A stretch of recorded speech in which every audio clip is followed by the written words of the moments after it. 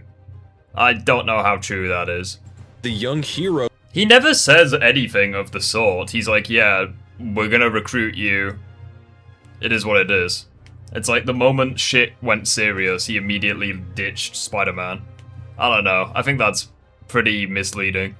Did just that, overpowering and outmaneuvering the Winter Soldier, as well as Falcon, trading blows with Captain America, applying novel tactics that not even Stark himself would think of, while even keeping up with and avoiding attacks from the Scarlet Witch, one of the planet's most powerful beings even at this time.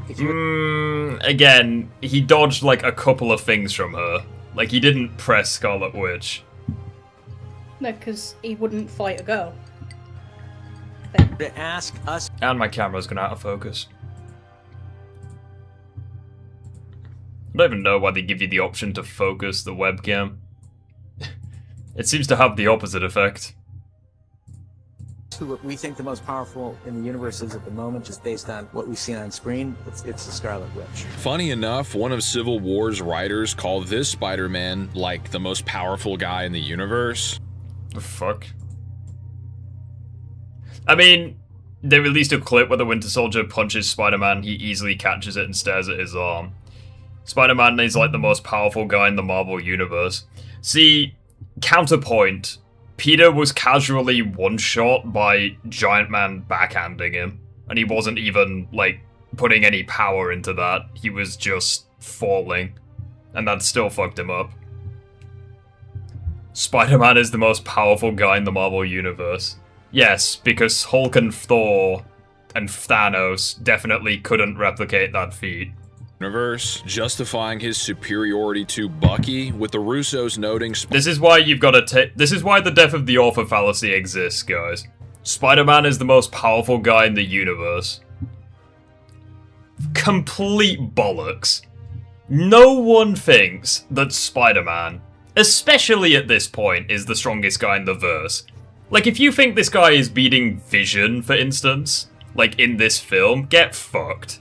Spider-Man as deceptively powerful. My man's powered by an Infinity Stone. He has a vibranium body. He can fly and he can phase through people. Like, how is he losing to Spider-Man? Citing how he's actually near the Hulk in power within the comic timeline. Well, that comment aged poorly because of Brand New Day. Have to go with a deceptively powerful character who in the books is almost as strong as the Hulk, Spider-Man. I don't even think that's true for the comics, but it does show that is where their head was at when forging the MCU version of the character. But if that's the case, why did he lose to Captain America? It's like, that's clearly... I feel like this is just the opinion of, like, a couple of people. Like, it doesn't translate to power scaling. That in mind, though, because even being generous, it's hard to say that holds up much later on. It's not even remotely close. He got folded by Professor Hulk. He beat Hulk in Brand New Day. You did not watch Brand New Day. He didn't beat the Hulk at all. He got one punch in with the Shocker Gauntlet and then lost badly. I'm sorry. Like, Jess, we showed Jess that fight. She will say... And she knows fuck all about power scaling, but it's like, even she will concede. She did not beat the Hulk in Brand New Day. No. He pretty much lost to gravity. However, there are some caveats here, as this was truly a family matter at this point in the conflict. Multiple official sources make it clear that, outside of Black Panther, who had his own agenda, none of these combatants were going for the kill. Roger... Yeah, so that's actually a good point, because someone in chat, Symbiote Spider-Man, he says, Spider-Man never even fights seriously. Well, no one in this battle was fighting seriously, and Peter still wasn't the MVP on even Team Iron Man's side. Like, yeah, it was his plan that defeated Giant Man, but it's like War Machine and Iron Man, they were the ones doing the heavy lifting. And his team had greater priorities and had no desire to maim or seriously injure their allies outside of accidents or miscalculations. Parker's abilities were all— I was gonna say, like, that same Scarlet Witch, it's like Black Widow could survive attacks from her. It's like, come on now, what are we doing? Also strange and unpredictable compared to the rest of the Avengers, who had each trained or fought beside one another for some time. This very novice— I mean, yeah, no shit, he has different powers. If he would fight seriously, everyone would be dead. There is no chance you think that this guy is beating Vision in a fight. I'm sorry, that's just not happening. He's not beating Vision, he's not beating Iron Man. He's not beating Scarlet Witch if she's actually trying. Like the same bitch that pressed Thanos. Like, you think Spider-Man's beating her? Absolutely not. And the thing is, right, even if Spider-Man was to, say, at least web Vision, he would just phase through the freaking webs. Yeah. Spider-Man being taken out from a glancing strike via Giant Man. This is evident as soon— Again, yeah, like if Giant Man actually locked in, he could one-shot Spider-Man if he gets a hold of him. After, in Spider-Man's first MCU solo film, Iron Man himself states that Captain America could have put away Parker much sooner if his heart was truly in it. Throughout the movie, this very— Yeah, so that also contradicts those statements. It's like, how is Spider-Man the strongest guy in the verse if Captain America— no disrespect to Steve, he's goated, but like, if Captain America could beat Spider-Man if he locks in, he's not the strongest guy in the verse. Like, that makes no sense.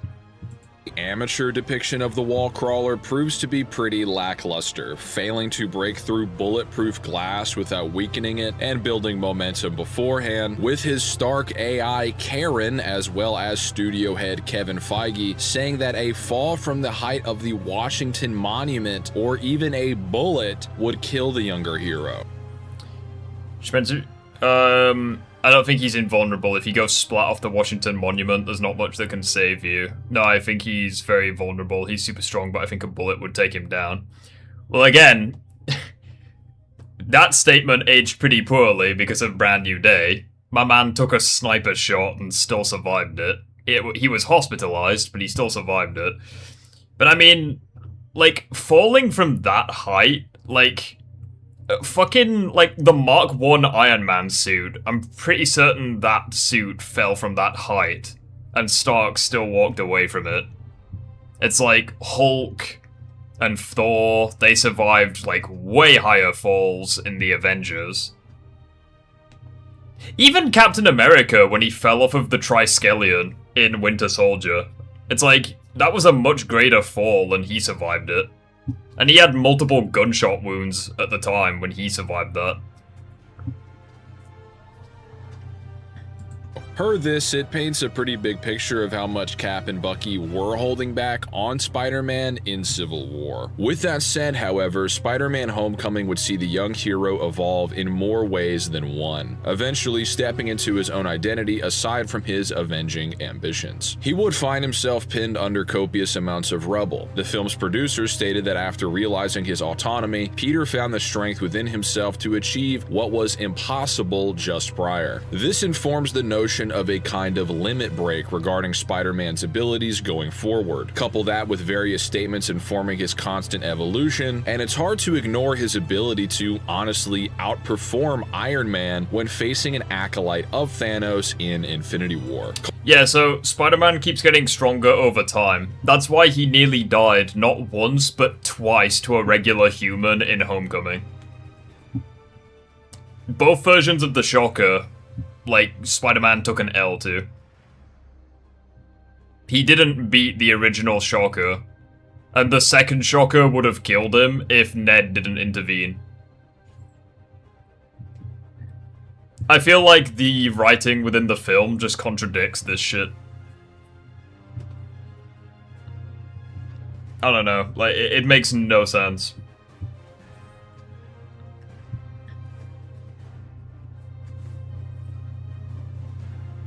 I don't know, what do you guys think?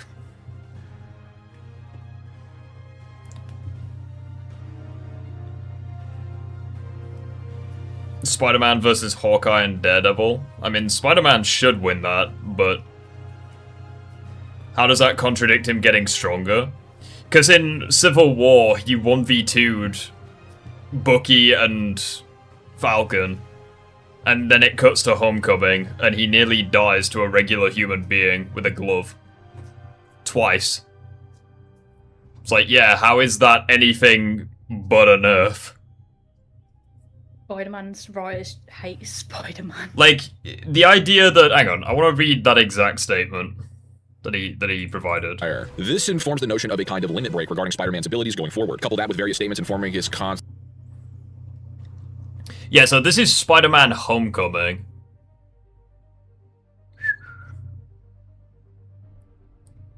Peter Parker is constantly learning throughout the movie. Meanwhile, he nearly dies to a human being in the second act and the third act of the film. Is your learning curve a flat line or what?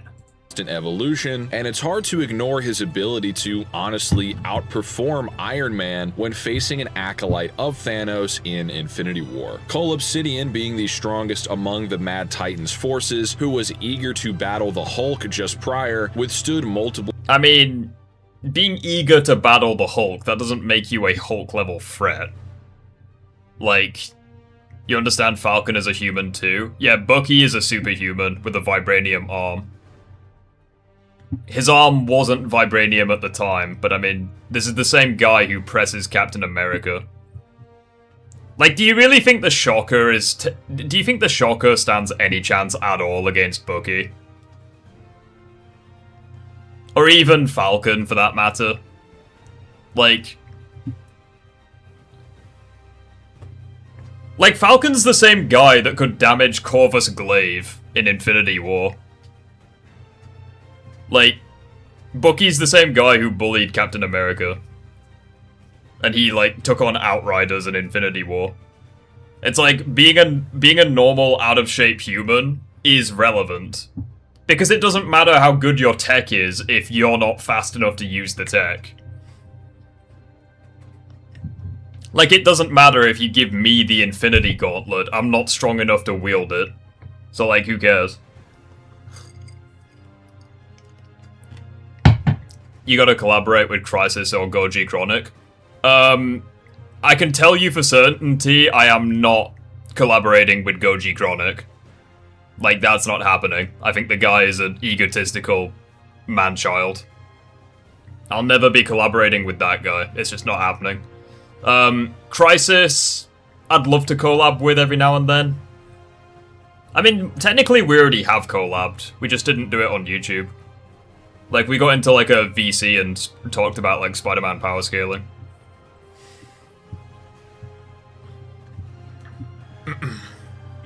Bullied Cap, that's just not true. He did it in Civil War. Like, he overwhelmed the holding back Captain America, and he threw him through the elevator. It's like, do you really think that he wouldn't do the same against Shocker? Why isn't Shocker fast enough? There's no fucking way that you can watch Homecoming and ask me that question. He's an out-of-shape, like, middle-aged man. Like, he's doing fuck all to Spider-Man.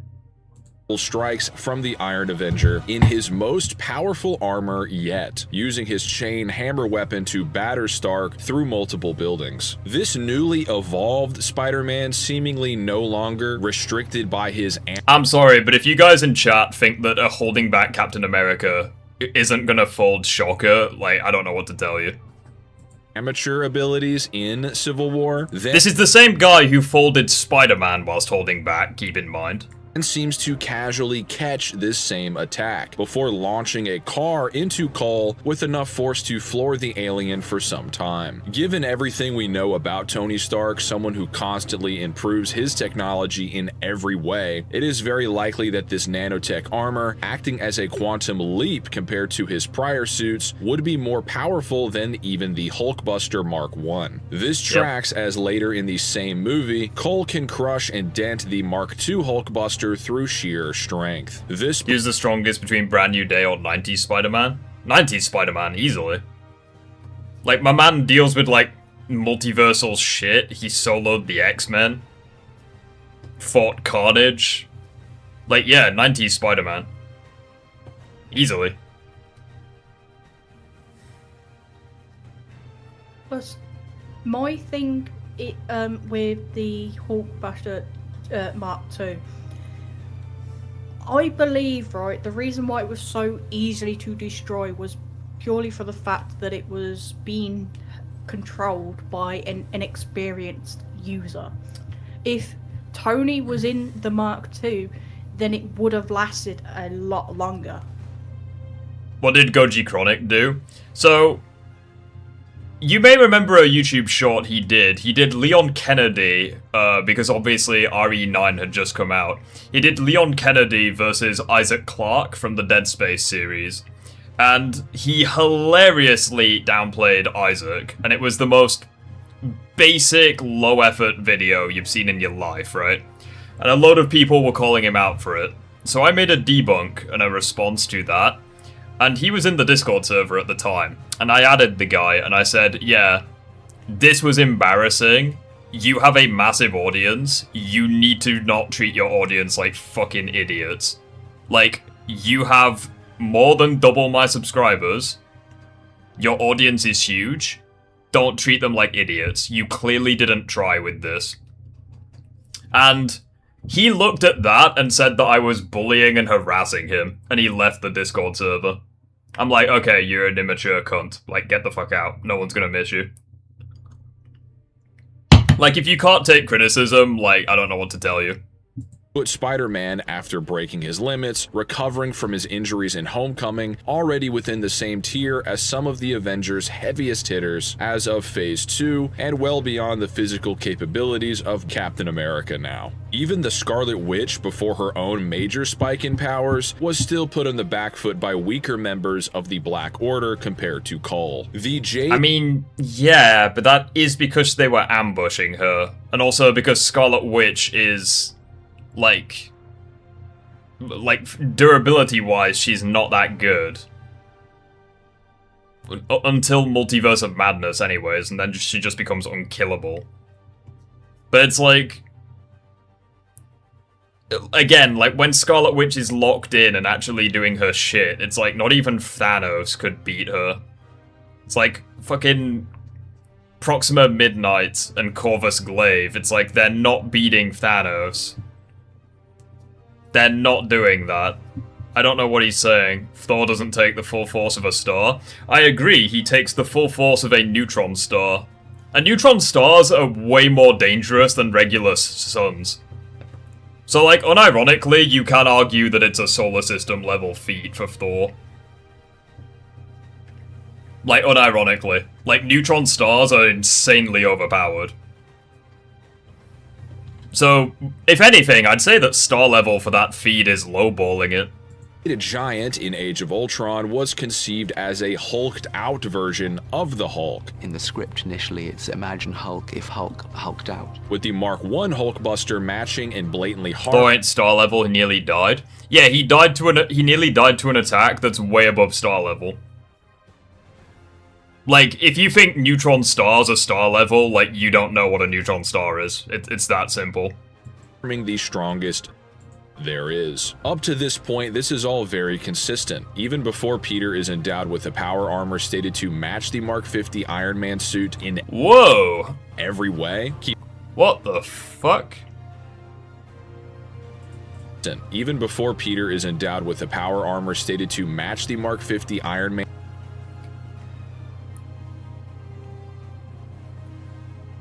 Hang on.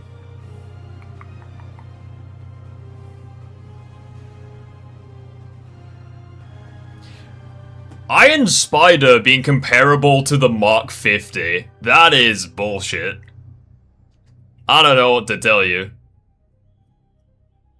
That is insane. He doesn't take the full force of a star? Yeah, he takes a neutron star, which is more impressive than normal suns. GG's. I don't know what to tell you. Iron Spider being equal to the Mark 50. Chat, do you think that's a W or an L? I feel like that's cap. The Mark 50 was the only thing capable of drawing blood from Thanos. The fuck did Spider-Man do? The Mark 50. Yeah, that's the Infinity War suit. The Mark 50 is the Infinity War suit. No shot. Not the same in the slightest. I'm sorry. A neutron star packs about 1.4 to 2.1 times the mass of our sun into a tiny sphere. Like, Spider-Man was one shot just by being thrown by Thanos. Iron Man took so many hits from the Infinity Stones in that fight. Like, being perfectly equal with the Mark 50, absolutely not. And suit in every way. Like, even the nano capabilities are way worse.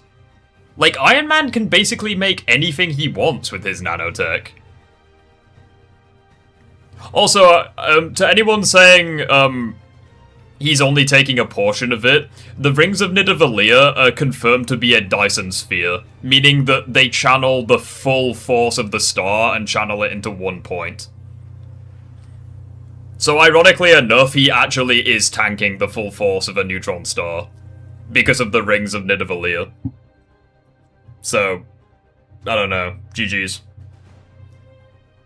And the fucking dwarf himself, he's like, yeah, you're gonna take the full force of a star. And he's made weapons there for thousands of years. I think he knows best.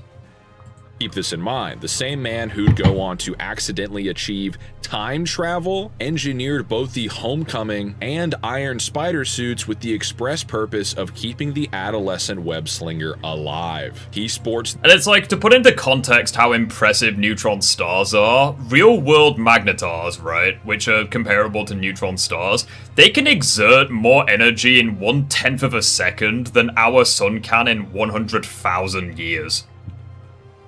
Like, and you're gonna sit there and tell me that's not a star-level feat. Also, neutron stars are so insane, if you were to replace our sun with a neutron star, it would fuck up the entire solar system. Like, with its gravity alone. Yeah, it's, I've just like, I'm not even kidding. The gravitational pull of a neutron star would ragdoll planets off of their axes. Yeah, I've looked it up, right, and it's saying a neutron star has the surface gravity roughly 100 billion to 2 trillion times stronger than Earth's gravity. Its mass equals about 1.4 to 2.1 times our sun, packed into a tiny sphere only 20 kilometers wide. Like, I don't, like, I'm sorry, to say that isn't star level, like, just say you don't know what a neutron star is. It's insane. Right, it's saying a single Would Superman survive the neutron star? It depends on which version of Superman. I personally think that Henry Cavill's Superman would not survive it. Other versions, though, would. Like, fucking comic Superman would eat that shit for breakfast. The best Stark tech verbatim, making the already impressive wall crawler faster and even more durable. Tylern thinks Thor is country level. I mean, fucking Thanos is large country level, like, casually, when he crushed the Tesseract. And it's like, Thor can contend with Thanos. And it's like, Stormbreaker can, like, contend with the full power of the Infinity Gauntlet. So, yeah, I think country level Thor is bullshit. I don't know, like... I mean, like... Even modern-day Thor, right? Like, he can summon the Bifrost. The Bifrost was stated, like, in the first Thor movie to be a planetary threat. Like, if they just left the Bifrost open, it would eventually just destroy the planet that it was used on. So it's like, unironically, like, Thor with the Bifrost, he could potentially be planetary.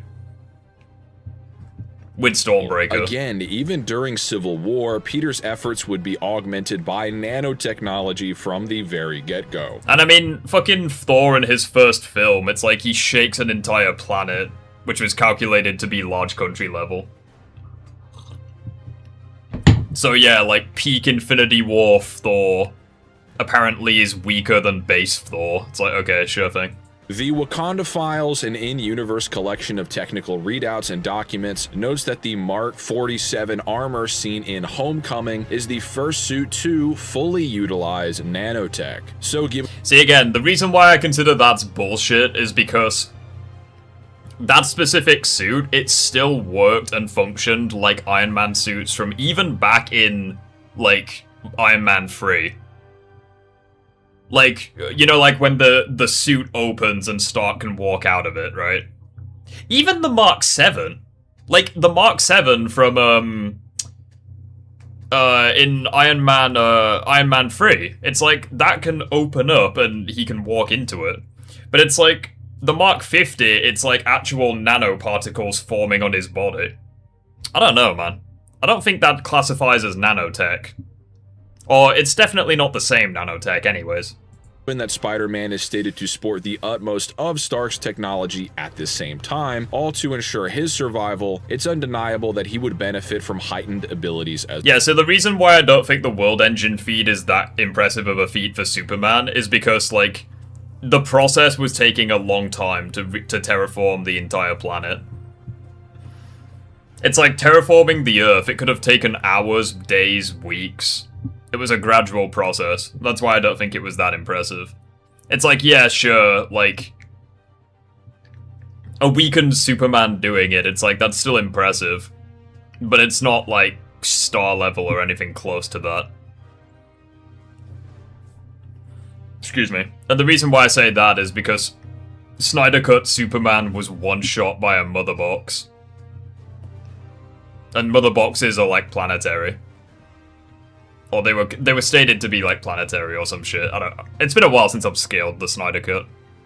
As well. Even if you could make the case that this is likely a more rudimentary form of nanotechnology compared to the Mark 50. I mean, yeah, obviously it's not the same stuff. Because, I mean, even looking at the suit, it's like, there's gaps in the armor, which the Mark 50 didn't have. Is still canonically some measure of that technology. This is confirmed by— Yeah, like, the only one that survived the mother box was Flash, and that's because he has, like, specific abilities that allows him to do it. It's like, everyone else was one-shot. Fairly certain Steppenwolf was also one-shot. Although, actually, no, he was dead at the time. Yeah, my bad. They already killed Steppenwolf. Where would you put Juggernaut in terms of durability? Which version? Because if we're talking Fox Juggernaut, well, again, it depends on which version, I guess. I mean, he can survive Wolverine's claws in X-Men Last Stand. I don't know. By the upcoming World of Spider-Man guidebook, where it states that the Homecoming suit's web shooters were indeed nanotech capable of integrating into the S.H.I.E.L.D. suit. This does, unfortunately, seem to coincide with his more unremarkable showings being seen when the hero finds himself outside of these supportive armors. As in Far From Home, he can be dazed by a church bell or seemingly fall short when failing to punch through concrete. And while his spider sense was less than fully operational, even in the midst of a minute-long assault, he was still all but killed by the impact of a bullet train. In terms of kinetic energy, even the super soldiers of the series should be far and away more durable than such. I find it less than coincidental that a great disparity exists depending on if the MCU's wall crawler is adorned with technology outright stated and shown to greatly increase his survivability. It's hard to explain it otherwise, going from halting Cull and surviving attacks from— I mean, the reason why that's the case is because he got nerfed. Like, his writing is inconsistent. Like, I don't— like, that's ultimately the thing. I mean, he's inconsistent even with the Stark tech.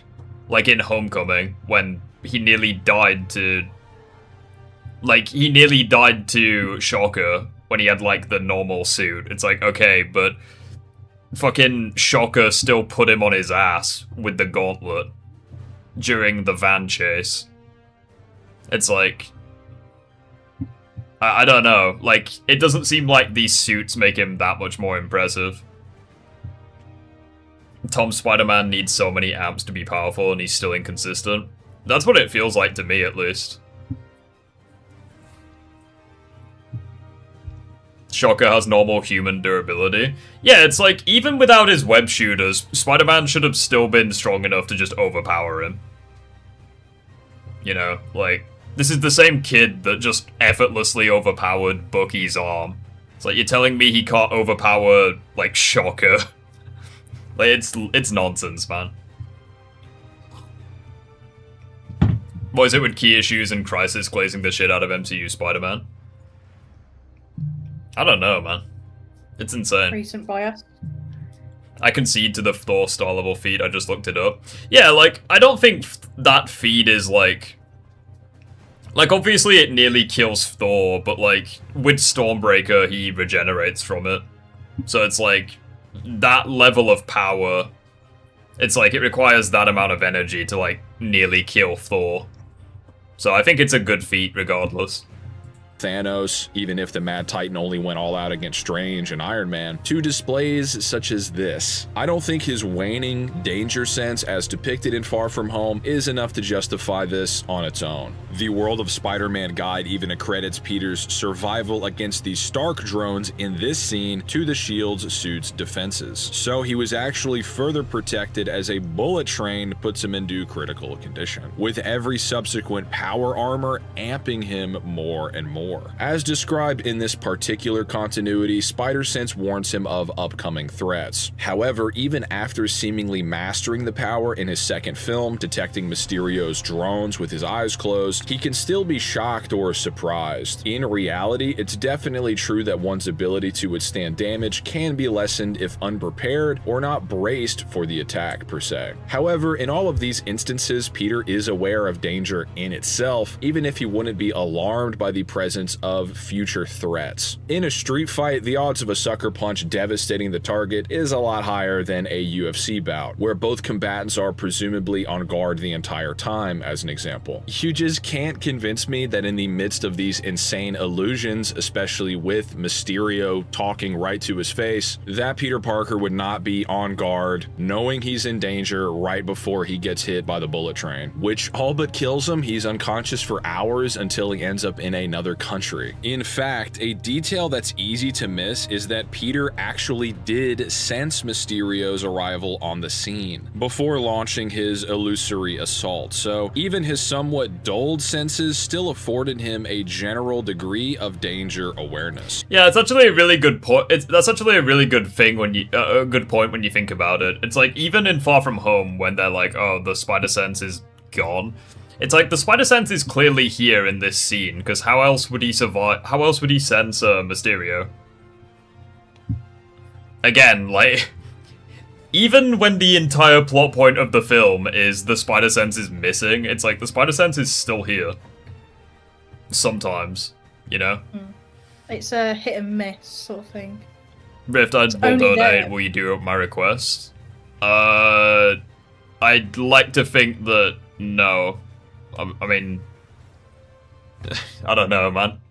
I cannot be bought. 70 people in the stream. Yeah. People like watching me react to shit. Yeah. Playing games? No. Reacting to stuff? Yes.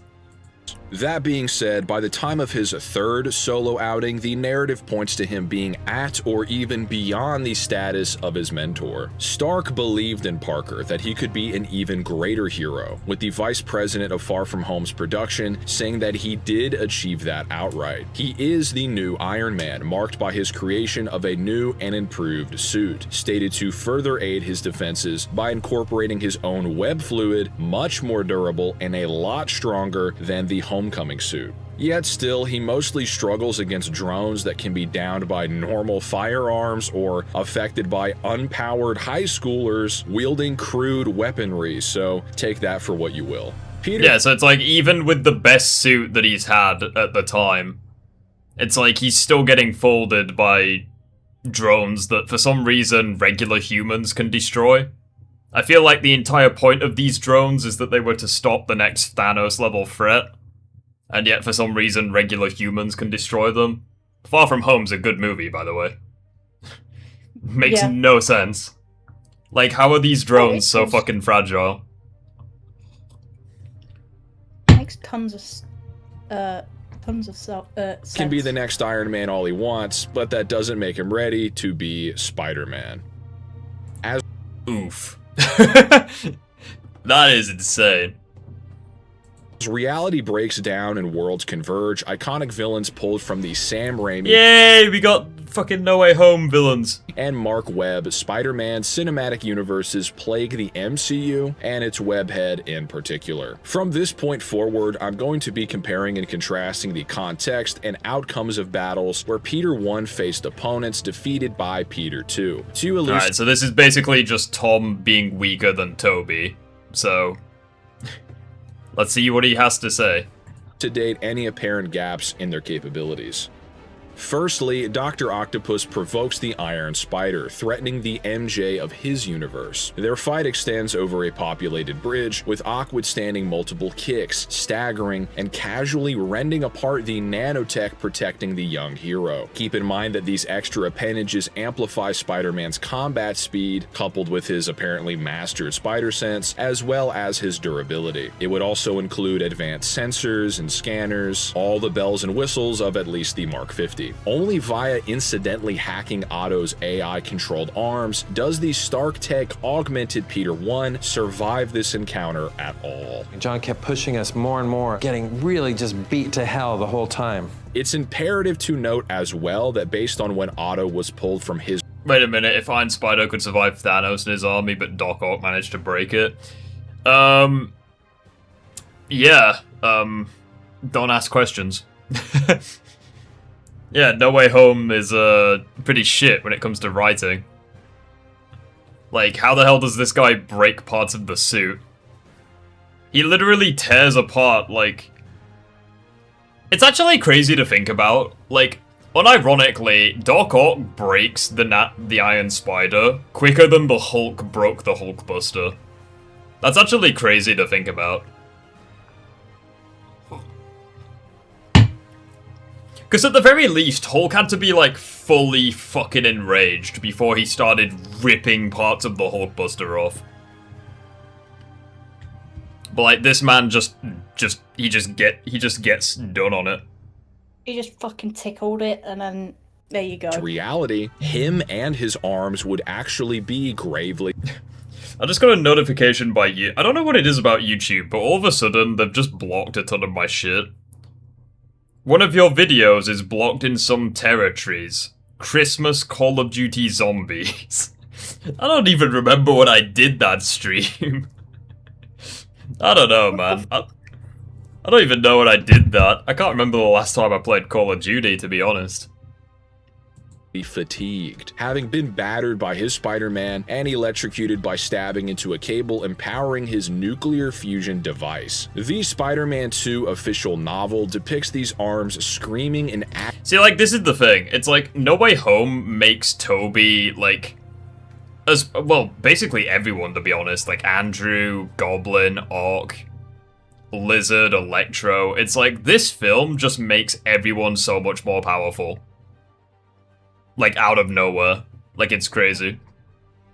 agony, Otto's back aching, arms paralyzed, and lying impotently. This would also account for Ock's arms being sliced into by Goblin's glider in No Way Home. In fact, both Otto and his arms were blasted by Electro's amped up lightning earlier in the movie, which is clearly a vulnerability of the arm's integrity. Before these injuries, Ock being at the peak of his powers, he'd first clap— Yeah, so it's like, it's a badly injured Doc Ock that enters the MCU. And he still fucks up an enraged Iron Spider. It's like, that is a massive upscale for Tobey. How the fuck would Doc Ock have access to adamantium? Oh yeah, his arms are made of adamantium, by the way. Which makes sense, I guess. They're impervious to heat and magnetism. It's like, no real-world metal has those properties. Not even Fox's adamantium has those properties. We see that heat is able to fuck up adamantium. So it's like Doc Ock's adamantium is on another level. Fucking crazy, man. with his Spider-Man, while the hero was suffering from weakened abilities all around. Even with— Yeah, it's actually quite insane for, like, the verse. It's like Tobey Maguire, whose superpowers were failing. He is above, like, peak Doc Ock. when a weakened Doc Ock beat an enraged Tom Holland Spider-Man. Like, that's insane. Yeah. His strength. And people wonder why I say that Tobey was stronger than Tom for, like, years. It's like, look at this shit. Lapsing, he still manages to overpower Ock's arms via his anger, officially stated to dominate this fight at one point. Hang on, wait, what? Dominate the fight? Via his anger, officially stated to dominate this. Suddenly there was webbing all over Ock's face. He grasped it, trying to pull it free with his 2 hands. He was unsuccessful. Abruptly, his head was yanked back and impacted squarely with Spider-Man's fist. His head snapped back and forward again. He was punched by the wall crawler over and over. It was as if his head was a rubber ball on the end of an elastic band, and Spider-Man's fist was the hard surface it was repeatedly ricocheting off. This fight at one point, seemingly KOing Otto momentarily, all while the words of Uncle Ben ring in his ears, chastising him for allowing the villain to put Aunt May in harm's way. Later on, after embracing his destiny and enjoying a new height of power, Spider-Man was on the verge of defeating Wolverine is not resistant to magnetism. Well, that's what I'm talking about. It's like, his metal isn't immune to heat either. So it's like, the fuck kind of adamantium is Doc Ock's arms made out of then? Like, that's what I'm saying, man. Like, made of adamantium my arse, like his arms are just better than Wolverine's claws. His entire skeleton, for that matter. Like, the fuck are his arms made of? It's actually insanity. Otto, all while the villain took advantage of nearby citizens, tossing them out of the moving train before rigging the controls, kicking the hero while he was down after he was pushed beyond his limits. Still, this Spider-Man licked his wounds, bounced back, all to outmaneuver and pummel Doc Ock. Official sources saying blatantly that these adamantium arms... Yeah, there you go. His tentacles are made of adamantium. The same ones that tore apart the Iron Spider while barely functioning, are no match for this wary. Yeah, there you go. Spider-Man swings towards the pier and battles with Ock. Ock's tentacles are no match for Spider-Man. And surely fatigued, webbed Avenger. Soon after narrowly... It's like Otto has to catch Tobey off guard in order to, like, fuck him up. Surviving Ock, Peter 1 dons an inside-out version of his Far From Home suit, coming face-to-face with both a weakened mid-resurrection version of the Amazing Spider-Man 2's Electro. See, here's the thing. We're now going on to Electro. This is why I believe that Andrew would beat Tom. At the very least, like, No Way Home versions of the characters.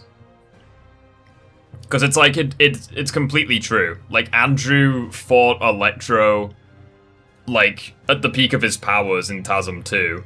Meanwhile, Tom has, like, all this additional armor and shit.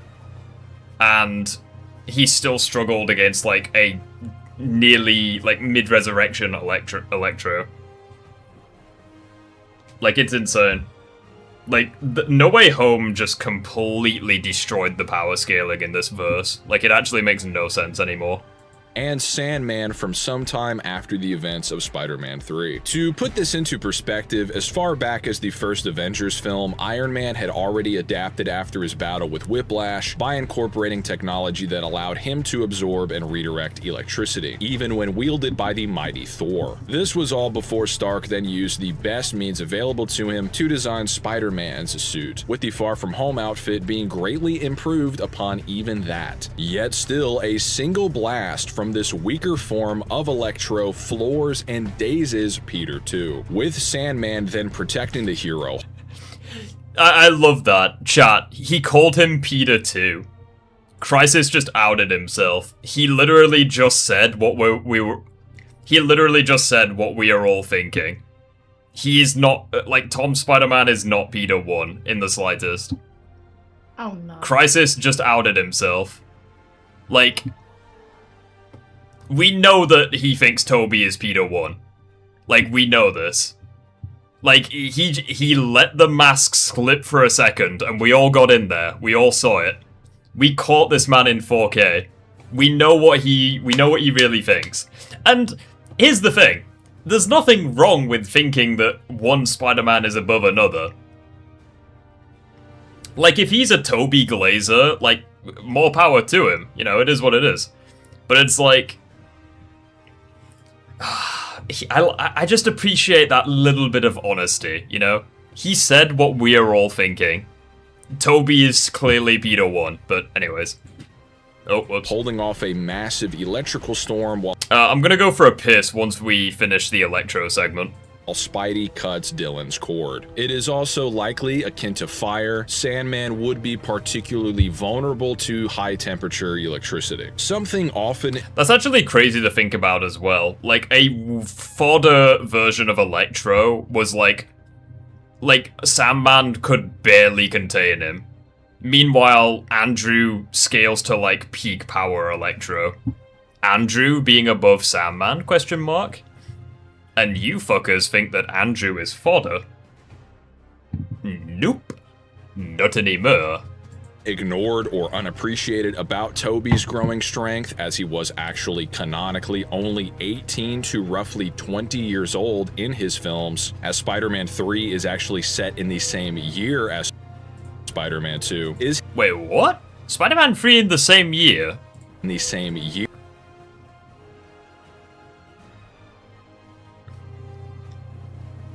I don't know how I feel about this, because on the back of the Spider-Man 3 movie box, it specifically says 3 years. It specifically says 3 years after. I might actually try find it for you guys.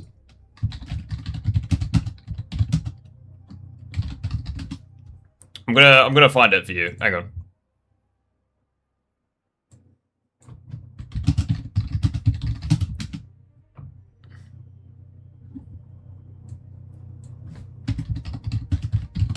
I think it's... hang on. I'll try to find it, wherever it is. There's a specific one that I think it's this one, hang on.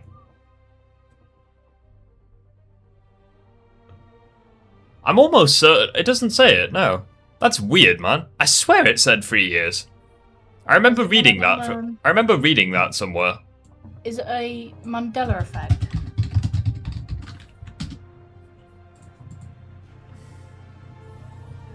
Maybe I'm wrong on that. That's crazy. Imagine if it did... imagine if that was the case, though.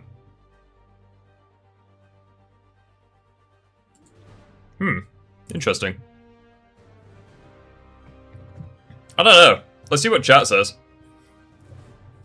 Peter's heart ached when he thought of his uncle. Uncle Ben was murdered 2 years ago, but for Peter the memory was still fresh. I mean, if that came from Spider-Man 3, then yeah. I guess it would be the same year as Spider-Man 2. That's crazy.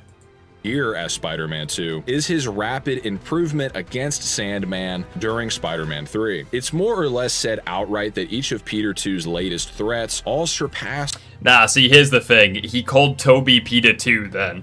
See, is Tom Peter 2 or is Tobey Peter 2, Crisis? But you make your mind up. To those who came before, Goblin and Ock, who was already detailed multiple times as stronger and much more threatening than Norman. Spider-Man goes from nearly losing his life against Sandman had practically killed him. Sandman in their first encounter, to then trading blows with Ben's killer while adorned in the strength and speed amplifying symbiote suit. By the Damn, that's actually quite... I didn't realize that. Shit. Like, that's actually a massive upscale for the black suit. He nearly died fighting Sandman in their first fight. And he fucking, like, low to mid-diffed him in their rematch. It's like, he wasn't really... Peter wasn't really, like... He walked away from that fight and he wasn't really injured at all. That's insane. That would probably be a upscale for the black suit. final fight, after ridding himself of the alien's influence, Peter is outmatched by the combined forces of rogues, both likely deadlier than Doc Ock individually. He sustains multiple hits from a giant Sandman, while Venom strangles the wall crawler, losing consciousness. However, Tom and Tobey fans are like meat and potatoes going at each other. Nah, meat and potatoes go together, what do you mean? I mean, at the end of the day, like, I don't really care if you like Tom Holland's Spider-Man. It's when you are a blind fanboy. Because at that point, it's like, I get, like, again, it's like, it doesn't feel like I'm having an honest conversation with someone who fanboys over shit, you know? Like, I feel like I may as well just talk to a brick wall at that point. What do you think of the soundtrack for the Raimi games? Pretty good, to be honest. Spider-Man 2's is very nostalgic. I mean, you have Pizza Time. You have, like, other stuff as well. It's pretty good. Shortly after Harry Osborn arrives, Peter just gets back up, cracks a joke, and manages to shatter the same giant Sandman fist which had just beaten him. Then going on to trade blows and survive against someone stronger than him with all of his memories and skills, who also bypasses his spider sense as in the comics. This implies that, even in his base form, Spider-Man can now survive and harm someone far stronger than when he matched his black suit variant from earlier in the film, and someone who outperformed the MCU's Spider-Man while his suit would be protecting him from electric attacks. This is actually consistent, as in Spider-Man 2, after gaining some mental clarity and getting his powers back, he is stated stronger than ever, so it's possible that having a similar realization shedding the influence of the alien suit, it would actually boost Peter Parker's powers outright, which is evident. In No Way Home as well, it is notable that Spider-Man, using his heightened intellect, was able to get the best of Dr. Stephen Strange, one of the most powerful sorcerers in the world. Bullshit plot armor. I'm gonna be completely honest, chat. Spider-Man beating Doctor Strange, like, that was one of the most bullshit moments of No Way Home. Not a chance. He stands any chance against this man.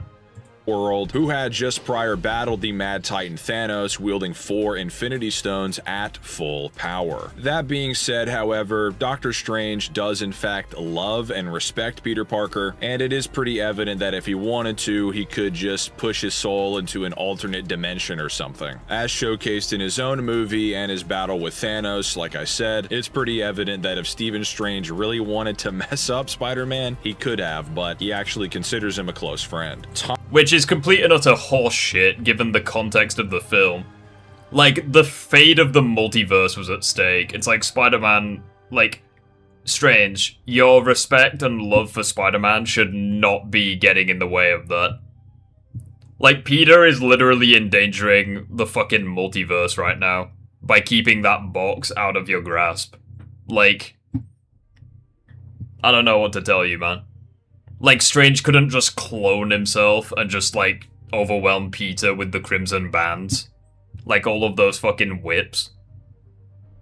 Like, I don't know, man. Like, that is, I don't know. They either nerfed Strange, or they gave Peter the most bullshit plot armor imaginable. Tom would then, after Ock returned the portion of nanotech which coated his— especially in the mirror dimension as well. Like, he literally beat Doctor Strange in his own realm. Like, that's embarrassing. Who is your favorite Spider-Man? Of the live actions, it's Tobey. Then Andrew, then Tom. If we're talking, like, my favorite Spider-Man ever, it's either 90s, Spectacular, Tobey, or Insomniac. I think they're, like, my 4 favorites. Own metal arms sport a fusion of the Iron Spider and his enhanced Far From Home suit. This— who wins, Comp Goku or Comp Sonic? Probably Sonic, because he's had crossovers with DC. I feel like that's like a more impressive crossover than stuff that Goku's had. Yeah, being the integrated or hybrid suit, which both the film's official art book and cinema program note as signifying the hero stepping up to a new level, being the ultimate Spider-Man outfit, weaving the best components of both Tony and Peter's peaks of ingenuity. I just feel so bad for Andrew, man. I feel bad for Andrew and Tom, because it's like, you can tell that they both absolutely adore playing Spider-Man.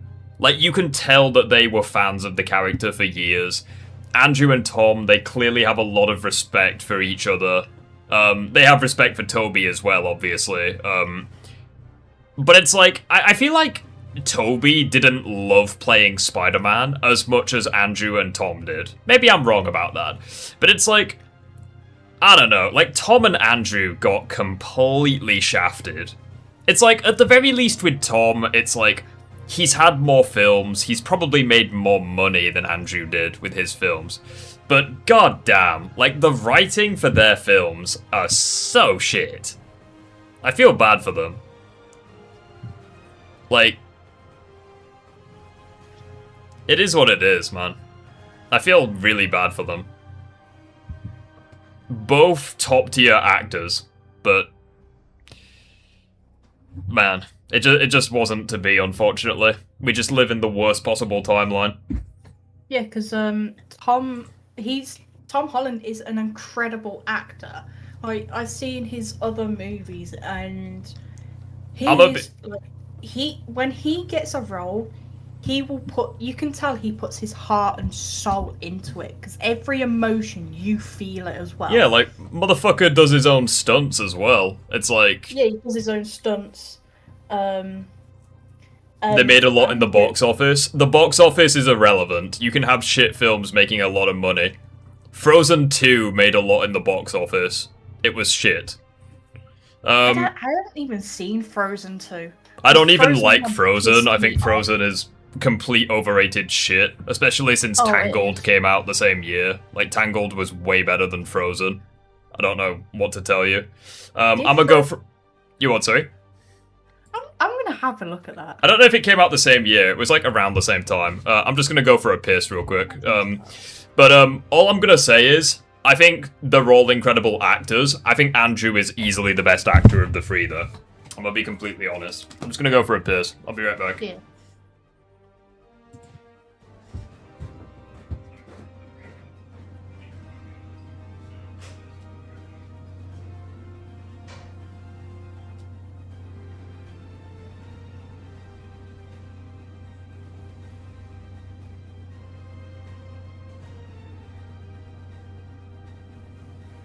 Yeah, the Minecraft movie made almost 1 billion.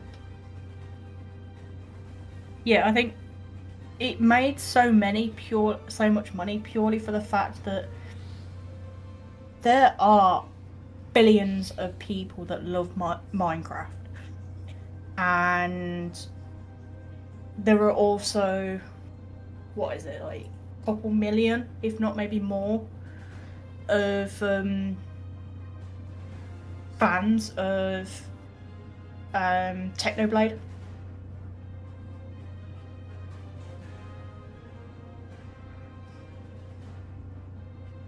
Yeah, 22.7 million subscribers. So a lot of them all obviously watched it because of the fact that he was mentioned in it. Elsa versus Frozone. Frozone would win.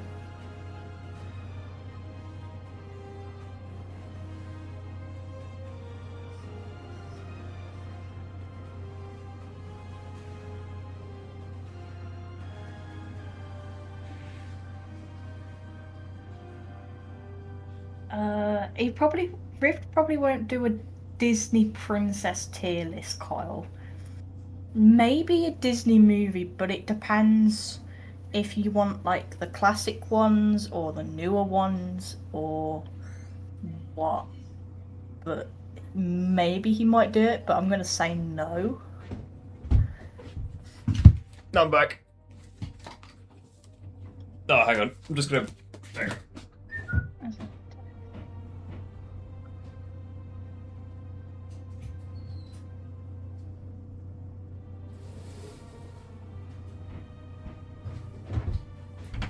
Disney princess tier list was up.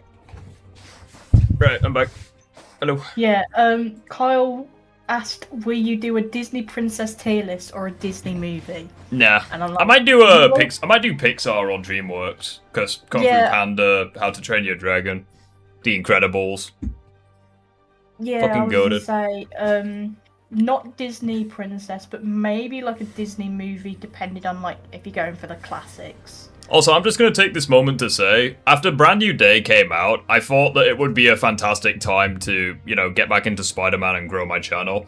And in fairness, that has been happening. Like, my recent Spider-Man content, shorts, streams, videos, they've all done surprisingly well.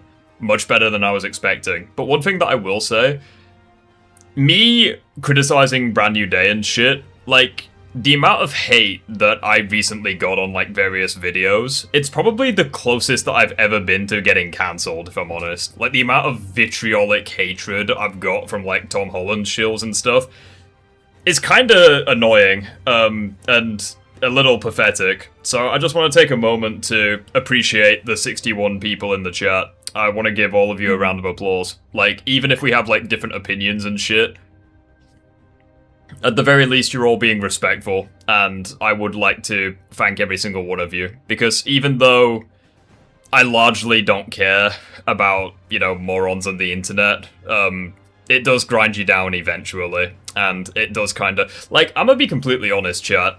I would have reviewed Brand New Day, like, last week, but I just know that if I say my honest opinions about the film, it's gonna get such absolute fucking hatred. Like, I just can't be arsed. I mean, I'll probably do it eventually, because I don't give a fuck. Like, but, man. Davis, what do you mean when you asked, what are you? Eventually it just gets to you, man. I am... She's a woman, I know. Rare. I am Only for Tobey's very first villain to laugh off and shatter Tom's full power effortlessly per No Way Home's script and other various sources. Spidey isn't doing so good in the fight, and he's got Goblin against the wall, and he's just giving it all he can. The Green Goblin, with his bare face exposed and unprotected, is unfazed, even when the MCU's Spider-Man cuts loose to the utmost. Attention is attention. I mean, like, bad publicity isn't good publicity, you know? Or, like, all publicity isn't, like... I know what I'm trying to say, I just can't remember. Like, just because I'm getting, like, attention, you know, I think that attention isn't good if it, like, negatively affects me, you know? It is what it is, man. Like... adorned in his most powerful Iron Spider surpassing supersuit. In the final act of the film, Tom is fatigued as Electro continues to floor him with glancing blasts, or while Lizard casually eats his attacks and slams him into the ground. But don't forget who put him in that state in the first place. Even with Bloodlust genuinely wanting to kill Norman and sporting stronger armor than ever before, Goblin still managed to dodge, strike, power through, and slash into Peter 1 as the death of his aunt empowered every attack. Rage is commonly studied in the real world to have an effect on one's strength. Paul Davis, a researcher at the university in Sweden, wrote that anger increases the physiological resources one's body draws on from when committing to an attack. You should be allowed to have different opinions and still have the ability to respect other people's opinions. I mean, preach, but that's not the world we live in. It is what it is. Multiple studies prove that rage significantly empowers these movements, and that's even just in regular people, much less superhumans. So Goblin was unaffected by Tom's full power, and then coupled with his rage, which could very well have been offsetting or making up for his injuries, Osborn is still competitive and was in fact eager for more, even after suffering Peter 1's frenzy. Keep in mind, Norman wanted this specific... Hey dude, you good? I'm great. Nice. We're just talking Crysis's video. We're currently live. Yeah, I see Crisis is coping that his favorite Spider-Man loses, so he has to make excuses. I mean, in fairness, his current... Regarding No Way Home, at least, he's pretty much making bulletproof arguments. I'm very curious to hear the Brand New Day shit. No, yeah. How did he lose the integrated suit? I don't think they ever explained that. I think he just stops using it. Bad writing. Yeah, he just... It's like, at least with the Iron Spider suit, it's like it needs that specialized container to, like, keep regenerating itself. But it's like, the integrated suit he just forgets about. It's weird. The only thing I want to bring up... Yeah, go on. Is, because I saw some of your stream when I was doing other things. He brought up the whole, like, Doc Ock beating Iron Spider and stuff. Yeah. And then he made an argument that Iron Spider scales, like, almost 1-for-1 to like the Mark 50 armor, right? Yeah, there was a fucking hell. Everyone's just spawned in like shiny Pokemon. We've got A-Safe here as well. Well, yeah. But what's so dead about this? There was a piece of evidence he brought up, and I think this is bullshit as well. It basically said that like the Iron Spider was like perfectly equal with the Infinity War Iron Man suit in capabilities. Well, he's also being dishonest because he's misconstruing that for the other the other suits Iron Man made, when it's very clear the other suits don't enhance his physical capabilities at all. I don't think there's anything that even implies that. I mean, I think I think we can all agree that they protect him, because they are like bullet resistant. But by the way, like I don't know why we can't argue this. Why can't we stand by the fact that obviously the Raimi villains are more powerful in No Way Home? Just by the sheer fact that fucking Doc Ock can grab Electro without instantly dying, when in Spider-Man 2, stabbing one little electrical cord, like, knocked him out. Like, unless he upgraded after his battle with Electro, which, like, I don't know.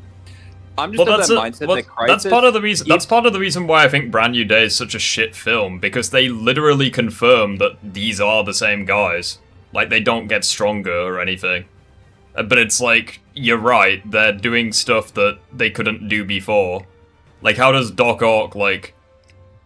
Well, it's like, he shouldn't have even survived the fall. You know, like when Electro throws him out of the condo? He shouldn't have even survived that. Because it's like, it took the arms, like, a decent amount of time to recover from that electricity blast. Like, in Spider-Man 2. So it's like, he should have fallen to his death right there. Literally almost died. It's like, that's the problem. That's the problem with No Way Home's writing, because it's like, it does flat out state that these are the same guys, but they're just so much stronger now. It would have made more sense. Crisis is just straight up. I think Crisis is straight up coping. That's why he's making this pathetic like defense that like Tom Spider-Man is enhanced with all of his suits made by Iron Man, because there's no way to really recollect that he's at least relative to Tobey in No Way Home. That's undeniable. But then he objectively just gets an amp that makes him stronger in Brand New Day. But it's like the issue. Really recollect that. But it's like the problem that with the with the No Way Home stuff is like you basically have to take it at face value. It's like these characters were that strong this entire time, apparently. Like, it's nonsense. It's complete nonsense, but I don't know what the alternative is. Well, the worst thing that Crisis does is he says, one, the integrated suit is his most powerful suit. Bullshit, the Iron Spider should be stronger. It covers its entire body. Yeah, the integrated suit is literally just like the normal Far From Home suit with some Iron Spider tech. That's literally weaker. And it's like he doesn't, for a lot of that fight, he doesn't even have the mask on. Like when he fights Goblin at the condo, when he fights Goblin at the end, it's like he doesn't have his mask on for either of those fights. It's like, how is it stronger than the Iron Spider, which covers his whole body? And it's even worse because he doesn't say that Brand New Day Amp Tom is stronger than No Way Home Tom, just because he thinks the Star Tech is that much of an advantage when it's not. Yeah, when he hasn't even shown any source for any of the other suits besides the Iron Spider. Like, we can all agree the Iron Spider enhances him. That's why he's able to even stagger Thanos, right? Yeah. But with his normal other suits that Iron Man gives him, no, I doubt that. Most of those suits look like they're just made out of fucking fabric material and shit. Alright, let's keep going.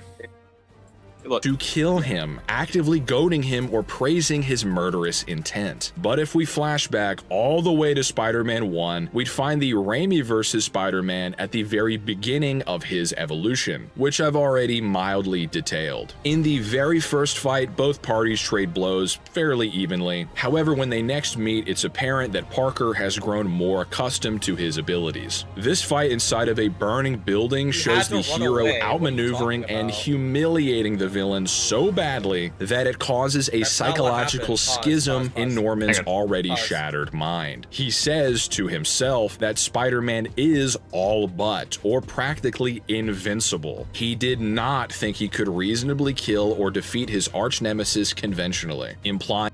Okay. Yes, first of all, he literally says to Spider-Man misery, misery, misery, that's what you've chosen, which is him literally giving him a fucking binary choice. You either join me or I'm going to try to kill you.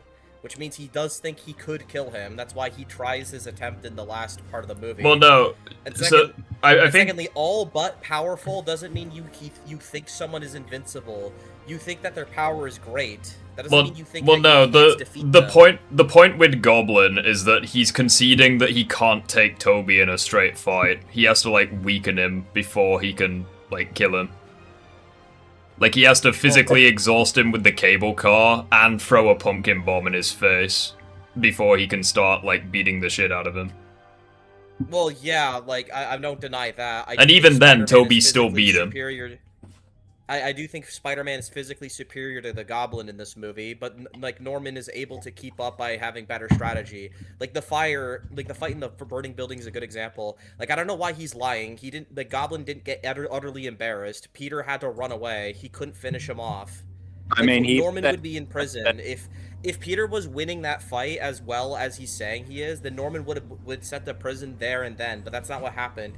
He gets kicked away. A fiery explosion happens, and Peter takes that opportunity to retreat because he didn't think he could beat him. While these automated fucking blade drones were constantly stabbing him, he literally took a cut. Well, I would even just say that. Goblin and Peter can obviously beat each other, but it's just more of the sense that as we look at the fight, Goblin could outright kill what he wanted to. That's all we can take away from it. All we know is that I don't even think it's. Oh, hang on, I've got a super chat. Isn't it also in Spider-Man law that he gets stronger as he ages? This would automatically make Tobey's PETA superior to both Andrew and Tom. Logan, thank you for the $5. Isn't it also in Spider-Man lore that he gets stronger as he ages? This would automatically make Tobey's PETA superior to both Andrew and Tom. So That's with marginal. It's a case-by-case basis. So it's like with Tobey Spider-Man, he does get stronger in subsequent films. But like, as time goes on. But it's like the same thing could apply to like other Spideys. Like it could apply to like Spectacular, Ultimate, whatever comics. Well, even if you just watch Into the Spider-Verse, like Miles is generally as strong as Peter B. I think a lot of this is just overthinking it, because it's like when you break it down, it's like Goblin was trying to kill Spider-Man. Spider-Man wasn't trying to kill Goblin. They're fighting in a burning building, which could have easily killed both of them. It's like Peter like got in a few good hits, clearly overwhelmed Goblin, and then just dipped because it was a burning building. I don't think Norman wants to immediately kill him. It's very clear he wants to make Peter suffer. He doesn't want to insta-kill him. Well, yeah, obviously, but like it's a case of you either join me or like he's gonna kill him. But he's gonna make him suffer first. That's why he's gonna kill like Mary Jane and shit, or like with the. Well, no, but he didn't do that until after he knew he was Spider-Man, because he didn't know Tobey was Spider-Man at this point. I mean, if you want to be honest, Norman could have killed Raimi and if he really wanted to. Like Peter would have lost Aunt May. So if anything. Well, very simply, if Norman was trying to just immediately kill Spider-Man in the burning building, why didn't he use his disintegration grenade? Why not use the thing that could literally kill him in one hit? Why didn't he like have the glider like carpet bomb the entire building and blow Tobey up inside before he has a chance to get out? Inside and shoot the inside of the building. Yeah, like if he genuinely wanted to immediately kill him, he wouldn't be like using the blade tactic. What he's trying to do is cut Spider-Man up slowly so he would slowly suffer before he died. Just like what he does in the final fight. He's beating him slowly and then telling him, I'm going to slowly torture the person you love before he kills him. Like, he's sadistic about it. Implying that after their recent fight, he doesn't think the sleep gas or missiles or any combination therein would be effective. So he concocted a scheme to break Parker's spirits by forcing him to face loss, leading him to embrace death at Goblin's hands. His plan goes south, however, as Spider-Man proves capable of saving both a cart full of children and Mary Jane, all while Goblin batters the helpless hero with his full power, who surely strained, performing presumably the heaviest lift of his career up to that point. You often find weightlifters buckling under no. Yo, what's up? Okay, so yeah, I agree with all this. So Spider-Man's greatest strength feat in this movie is like holding up that little cart thing and you know, saving MJ and all that shit, right? Like that's clearly straining him. Like, Yeah. That's like his maximum power during Spider-Man 1. Yeah. So that Spider-Man can beat the living shit out of Goblin, and this Goblin can somehow contend with Tom, even though Tom just blatantly has feats that are immediately above that. Yeah, well, like yeah, that's what I mean though. But it's like Goblin. Again, there's two concessions we have to make. Either Goblin is miraculously stronger in No Way Home, which is what I believe, by the way. That's never confirmed. If anything, it's the opposite. Or it's just bad writing. It is bad writing. Because it's like because they're consistently stated to be the same guys from their respective films. So yeah, it is like No Way Home has shit writing. Like the power scaling is so bad, trying to make sense of it makes it worse. Well, keep in mind, Doc Ock in Spider-Man 2 was at least able to damage a Tobey. Like he can hurt Tobey with those arms. And like that Tobey can stop the train in the end of that movie, right? Yeah. And the arms damage him, which means like, you know, this is even stronger Tobey. Goblin just breaks his fucking arms in that movie. I think it's just like the fact that you can unironically argue that Tobey's just unarmored cloth suit is more durable than the Iron Spider because of No Way Home. The fact that you can even argue that is fucking shit. Well, it's just very clear that the writing is bad. This has nothing to do with like power scaling. This is just retard writing. Please don't use slurs in my chat. Yeah, sorry about that. It's all good. Dumbass writing, I should have said. But you're passing this is this is literally like you either have to argue Tom is what city block level, because that's like what Spider-Man 1 Spider-Man would be generally at, and then just all the other things doesn't count, or you have to argue Norman just got more powerful. Well, it's just I don't think Norman could have had any time to improve, because even in the condo fight, one pumpkin bomb was able to fuck up Tom, and it's like we know he didn't necessarily prep for it. Yeah, are the pumpkin bombs stronger now?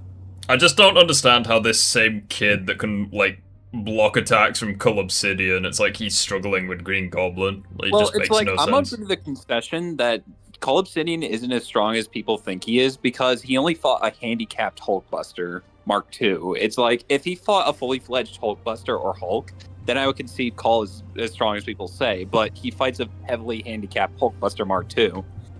So I don't think you can scale Tom to country level, honestly, but you can if you want to wank him. Norman literally fucking was severely tired after just a wall fell on him in the final fight. Altogether when pushed to relatively similar breaking points. I should also emphasize for probably the 100th time on my channel across all my videos that lifting strength does not really correlate to striking strength or durability, which is far more operative in a fight. The strongest weightlifter cannot strike as hard as the strongest trained striker, etc., etc. So you can't really point to a fairy lift, or I don't know, maybe Tobey Maguire essentially lifting every piece of metal in New York City, fighting the gravitational pull of a small star. We can ignore both of those because they're not really important here. The Spider-Man 1 annual guidebook calls Peter helplessly weakened at this time, even before Goblin brutally bullies the young man. However, his own rage brings him back to full strength, turning the tide to the point that Goblin fakes a relapse of identities in order to save himself, hoping to trick Spider-Man, leading to his own death instead. Again, to clarify, against Tobey, Goblin genuinely wanted to punish him for rejecting his offer to pursue world domination, as opposed to seemingly trading his own life if it meant breaking Tom's moral code. I don't know what the No Way Home writers were thinking. They kind of turned Goblin into even more of the Joker than he was already. Tobey... Yeah, they just completely fucked Norman. It's like the idea that... Also, he's literally admitting right there that, once again, Norman doesn't want to immediately kill him. He wants to torture him. Well, yeah, and also you have No Way Home Goblin, where it's like he wants to basically commit suicide, and he would be fine with it as long as it means that Tom is broken. It's just not the Green Goblin at all from Spider-Man 1. Yeah, they just completely fuck over his character. It's such a shame. His rage as well simply restored him to his normal power level based on what's stated. It wasn't as if he was at 150% or something when he beat Goblin to the point of desperation. I mean, I feel like that kind of contradicts what he said earlier, because earlier in the video he was like, yeah, humans when enraged are way more powerful than if they're not enraged. Yeah. So I feel like I feel like he contradicted that.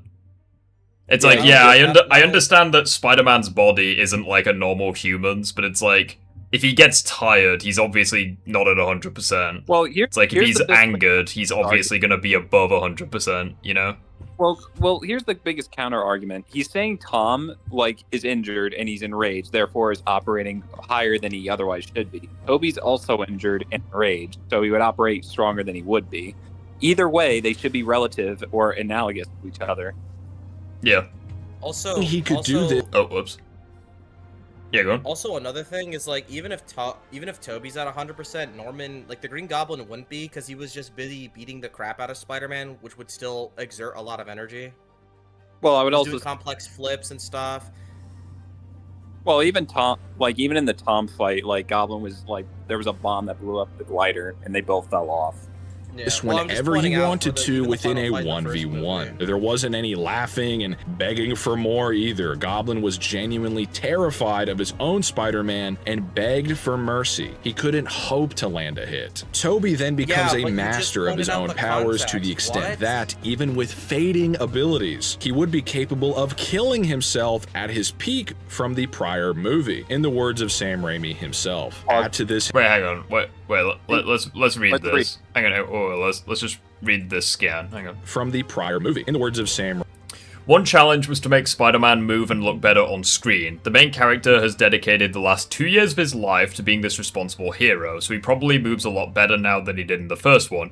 He's more agile, more comfortable with his abilities. I wanted to see what tricks he'd pick up, how graceful he'd become. I wanted to establish that had he not been at this level of expertise with his skills at this point, he probably wouldn't have survived his first meeting with Doc Ock, which I find hilarious because in his first meeting with Doc Ock, I'm assuming he's referring to the bank fight. It's like he wasn't at 100% in that fight anyways. Well, this thing, all it says is that Tobey got more skill, not that literally. Yeah, this has nothing to do with getting stronger or faster or even more durable. The most it says that he's more agile. Yeah, which I mean, yeah, that, you know, like a gymnast, if they, you know, they spend more time training, it's like, yeah, they'd probably be able to execute stunts or like more advanced stunts, you know. He's improved, but nothing here implies he would easily kill his like Spider-Man 1 counterpart. If anything, Spider-Man 2 kind of proves the opposite, because like throughout the first half of the film, his powers are failing him. Like he can't spin to knock out a regular guy. Like he can't he can't spin webs half the time. Like falling from a great height actually fucks him up. When in Spider-Man 3, he just gets back up from massive falls. He got dazed by a fucking bag of cash. Well, it's just like, at best, you can say that he's more skilled, but he's objectively weaker in his first fight with Otto. No. So you can't say he would beat his first movie self. Nah, the money didn't hurt him. He was just genuinely shocked at the prospect of having money. It fucked him up. Damn. Broke guy got money, and then it just hit him so hard. Like, the fucking symbolism. The symbolism in that fight is actually insane. The fucking villain is throwing money at Peter Parker. I do want to say it's extremely disingenuous that he's, like, contrasting the two by going, yeah, Goblin's begging when, like, Tobey beat him, whatever. But he, like, previously brought up the context for his motivation. His motivation in No Way Home, like it or not, is that he wants Tom to kill him. So, of course, he'd be enjoying the beating because he wants to die. Yeah. In Spider-Man 1, he doesn't want to lose. So, obviously, he would use more, like, tactics like begging and manipulation to win if he's not winning the fight. But it's like, I don't really know why he's bringing up all this bullshit when earlier in the video, he literally brought up scans that said, okay, Doc Ock, like, in a conventional fight with Goblin, like, just Goblin, not his glider, it's like Doc Ock would beat Goblin. Like, obviously with his tech and missiles, it's probably a different story, but it's like, bringing up all this unnecessary shit where it's like, he's more agile and stuff, you don't need to do this, like, this just seems like copium. Just say, Tobey in a weakened state beat a stronger villain. Job done. That's all you need to do. Like, why bring up this stuff? It's like, okay, Doc Ock, like... I'm gonna be honest, I do struggle to see how Doc Ock could be stronger just by proxy of Norman's equipment. Well, it's just a simple... that's the point I mean. That's the point that I mean, because, like, Because the image that he used, it was like, yeah, if it was like a fair fight without his tech, Norman would lose to Otto. But if he had like his glider and missiles and shit, he'd probably beat him. Well, it's just a case. You can't take it as, oh, they beat him every time. It also depends on context. If the context is they're out in the open, Goblin is on his glider, then Goblin wins. But if it's on the ground, no glider, I don't know if he can beat Otto. That would actually be an interesting chat. That's actually an interesting fight. Shall I do that versus battle? Otto versus Norman. I might actually do that because it's definitely interesting. Like the burning building situation, but replace Spider-Man with Doc Ock. Like, how is Otto gonna deal with like the pumpkin blades, like slicing him to bits while Norman like keeps punching him and shit? It's like not even that. It's like the fucking fire alone would probably fuck him up. Well, it's just like the only argument you can make is that the arms are fast enough to catch them. We see it in No Way Home, but it's like that doesn't. Also, if Otto gets too close, Goblin could literally just sleep gas him, so he can't even like get too close. To this, his improvements in Spider-Man 2. Yeah, that's actually a really good point when you think about it. The sleeping gas, that's just part of his gauntlets, isn't it? Like, that's not part of his... Yeah. Like, why doesn't he do that against Peter, like, in the final battle? Yeah, too close, Norman would one-shot him. Too far, the pumpkin... Like medium range, the pumpkin blades would slice him to bits, and in far range, he would get blown up. Like, I don't know how Doc Ock's beating Green Goblin. Alright, well, let's try and make some progress anyways. Itself, then Spider-Man 3, and likely the years after that, as Tobey wasn't even canonically at the prime age. I will say, I do really like these Insomniac mods where you can mod literally every character to be like the movies. Like this, I mean, okay, Lizard and Goblin look a bit goofy, but like, the fact that you can even do it, like, I think that's really cool. After that, as Tobey wasn't even... It's not even Lizard, it's fucking Scorpion. What a dumbass. They modded Scorpion to be Lizard. Canonically at the prime age of a real-world combat athlete, much less a superhuman like Spider-Man. This all informs Tobey's own ability to blitz and halt a killing strike from Tom's bloodlust against the Goblin, even attempting to slam down and drive the glider through the villain even as Tobey stood between them. For many people, the impact of this feat went totally over their heads, arguing about particular angles and muscle groups or something. This only pertains to weight distribution, as if the two are attempting to push and pull the glider out of the other's grip. What happened here is Tom, with fully enraged strength, wearing a supersuit, used a blunt weapon and drove... I think the bigger issue with this scene is the fact that Tobey got stabbed by Goblin. It's like Spider-Man 1 showed he's fast enough to dodge that shit. I think that's the bigger issue with it. Like I genuinely couldn't... blatantly wounded. I genuinely couldn't give a fuck who wins this power clash, when the bigger issue with this scene is that they nerf Tobey's speed just so that Goblin can stab him. Yeah, all for shock value, really, because not only that, like, this is like, there's no proof of anything here. It's absolutely irrelevant because Tom is blatantly wounded and tired, and Tobey is clearly calming him down.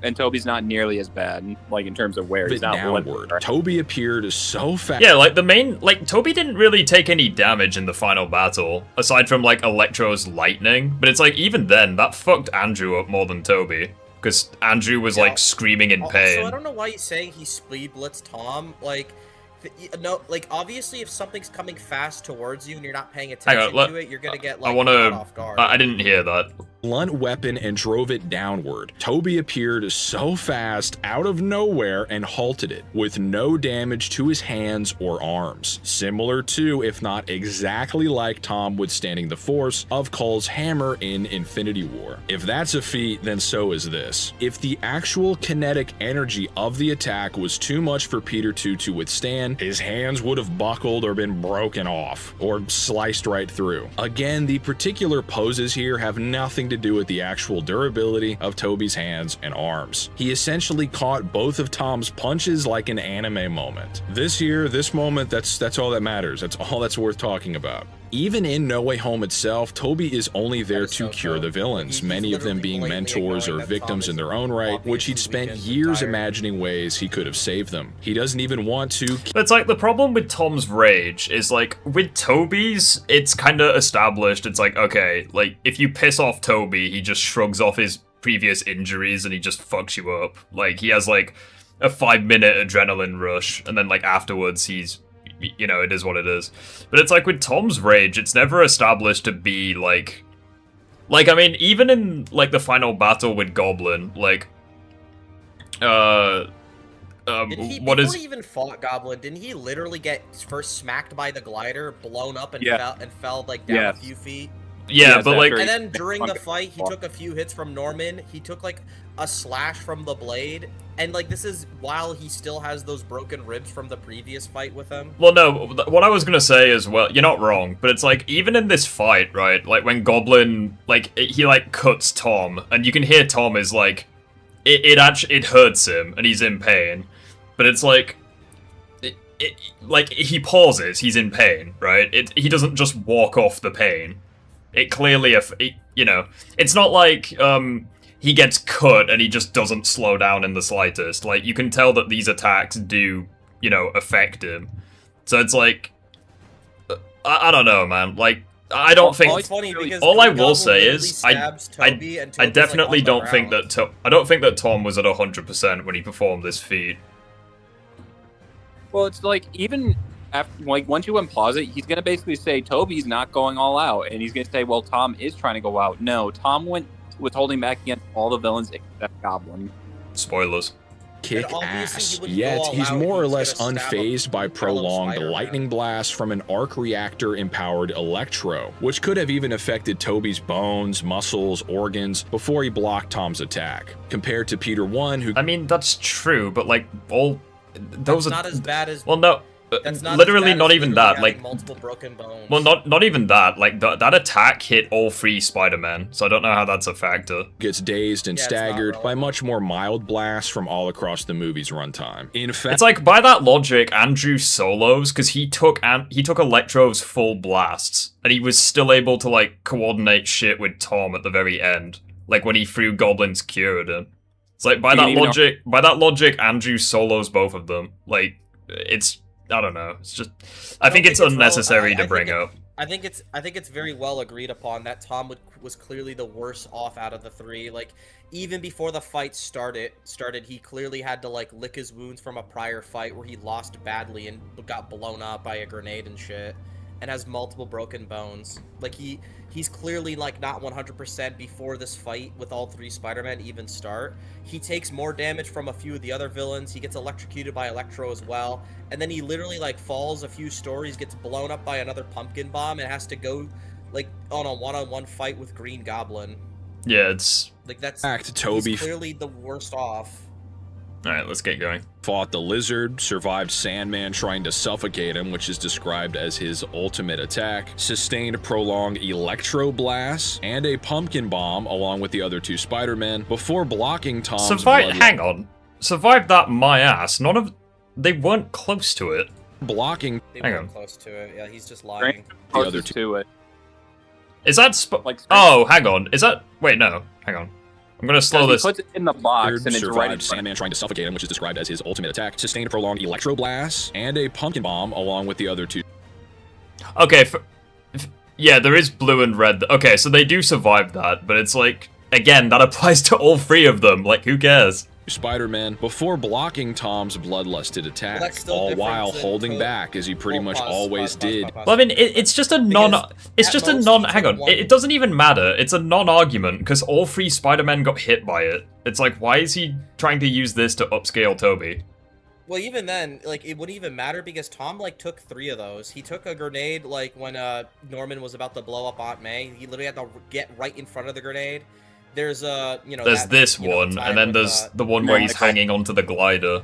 Yeah, so Tom took 3 grenades to the face, and all the other attacks from the other villains as well. Like, he also took a beating from the Lizard. He also got shocked by Electro. Like, he also had to deal with all that as well. And then he has this final, like, one-on-one fight with Norman. Like, he's clearly the most, like, fatigued and weakened. In his trilogy. Rift, what's Thor's most powerful weapon? Mjolnir, Stormbreaker, or Loki? Loki. Yeah, Loki, obviously. The get help strat, yeah. All of this together could as well explain Goblin's ability to stab the experienced hero, who still basically shrugs it off, literally eventually standing unaided seconds later after an actual knife to the vertebrae. Whether it's against Goblin, Electro, the Lizard, etc., Tobey simply outperforms Tom by order of magnitude, citing his original movies or No Way Home itself. See, again, it's like, I would agree with him for, like, if we're talking Doc Ock versus Tom, right? It's like, okay, Tom's not really injured going into that fight. It's like, I think that's a fair one to use. Same with, like, Goblin at the condo. It's like, use that one. But it's like, using this final one, it's like, he's taken so much shit, like, at this point. Like, well, it's just inconsistent, because, like, yeah, Tom, like, going full out, apparently, against Green Goblin when he wasn't injured, lost badly, but then when he's super fatigued, tired, and took, like, a lot of grenades and shit, and has a few broken ribs, like, can just beat the Green Goblin, like, these movies just have terrible power scaling and are massively inconsistent. If we're just talking about No Way Home, I think I would agree that Tobey would win during that time. The problem is, like, if you're going to sit here and tell me that Tom isn't at least somewhat on Tobey's level during this movie at all, even though, like, he's able to beat a lot of Tobey's villains that were all able to be at least relativistic to him.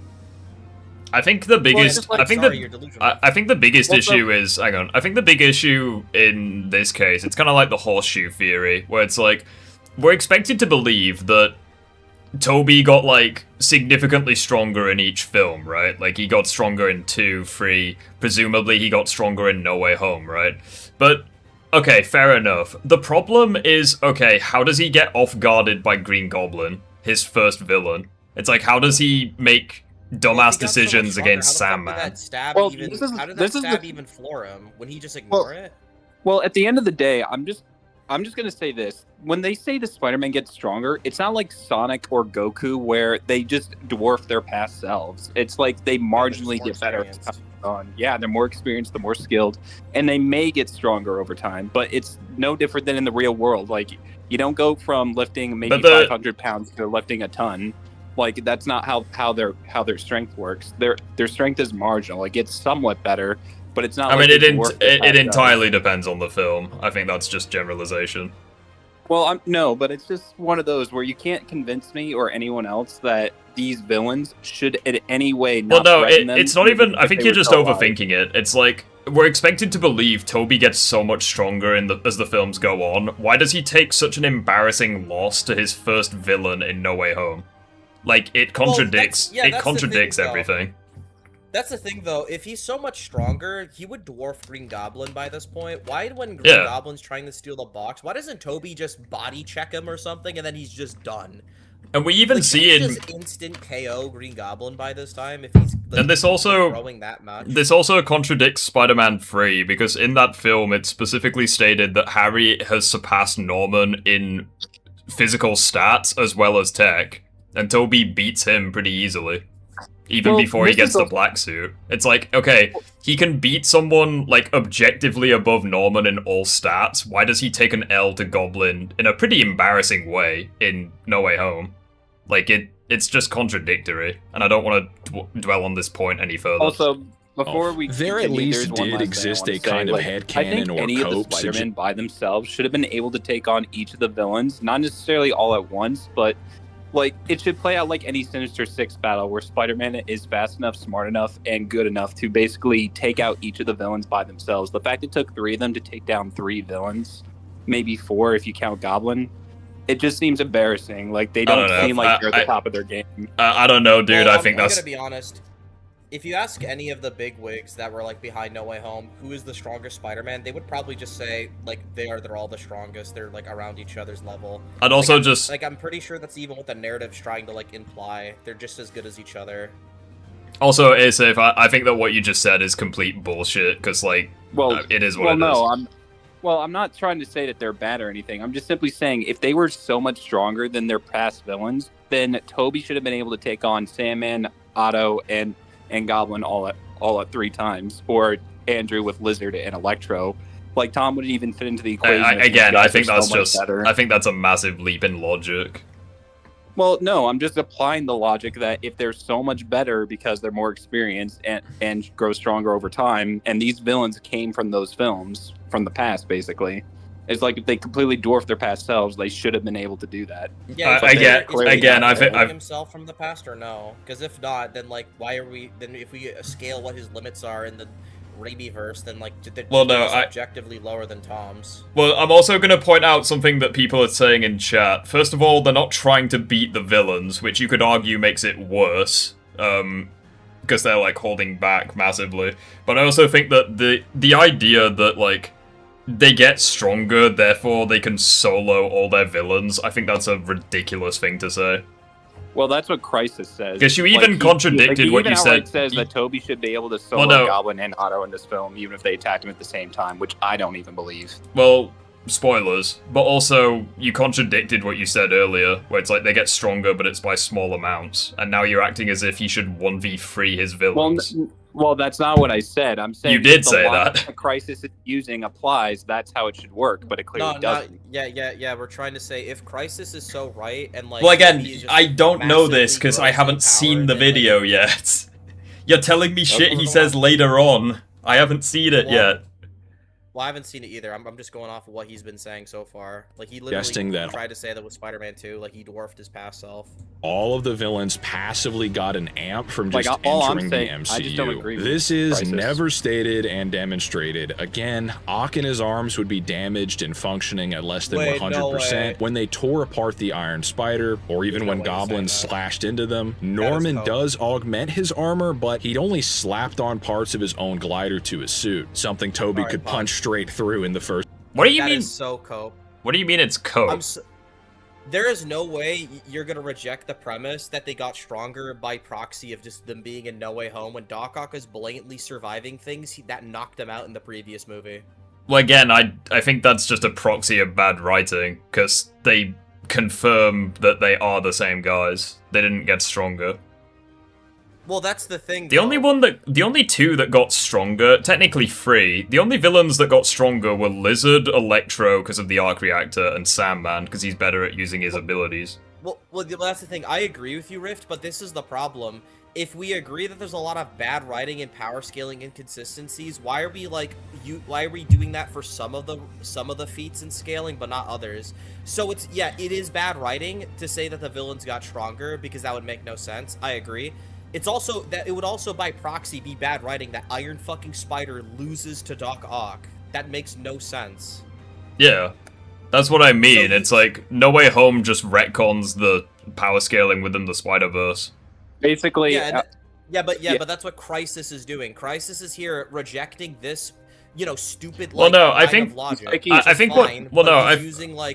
Crisis Spider's so weak he loses to Doc Ock. But it's like I think Crisis is accepting that the Spider-Verse is fucked because of No Way Home, but it's like I don't really know how else you can interpret it. It's like well, even if he's somewhat right with some of his points, the problem is that he's picking and choosing what works to fit his narrative. That's why it's a problem.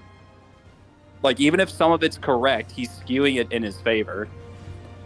Movie, which also doesn't account for his bare face withstanding multiple attacks during both of his battles in No Way Home with a smile. Again, more lore from the Raimiverse that gets overlooked is Harry Osborn's blatant superiority compared to his father. Unlike Norman, who actually didn't receive the full Goblin formula as the experiment was actually halted by Dr. Strom, Harry would enjoy its utmost potency, being made far stronger, faster, and more intelligent, using those resources to exhaustively study Peter, who'd grown far stronger himself since Spider-Man 1, wielding far greater rage, focus, and weaponry compared to his father. Even in their first battle alone, Parker is holding back, all while Harry launches a merciless assault. But now you're battling your best friend who you love dearly, and how does that affect you and how you go about trying to stop him as he's trying to kill you? Ending with the hero pretty much accidentally putting the younger Osborn in a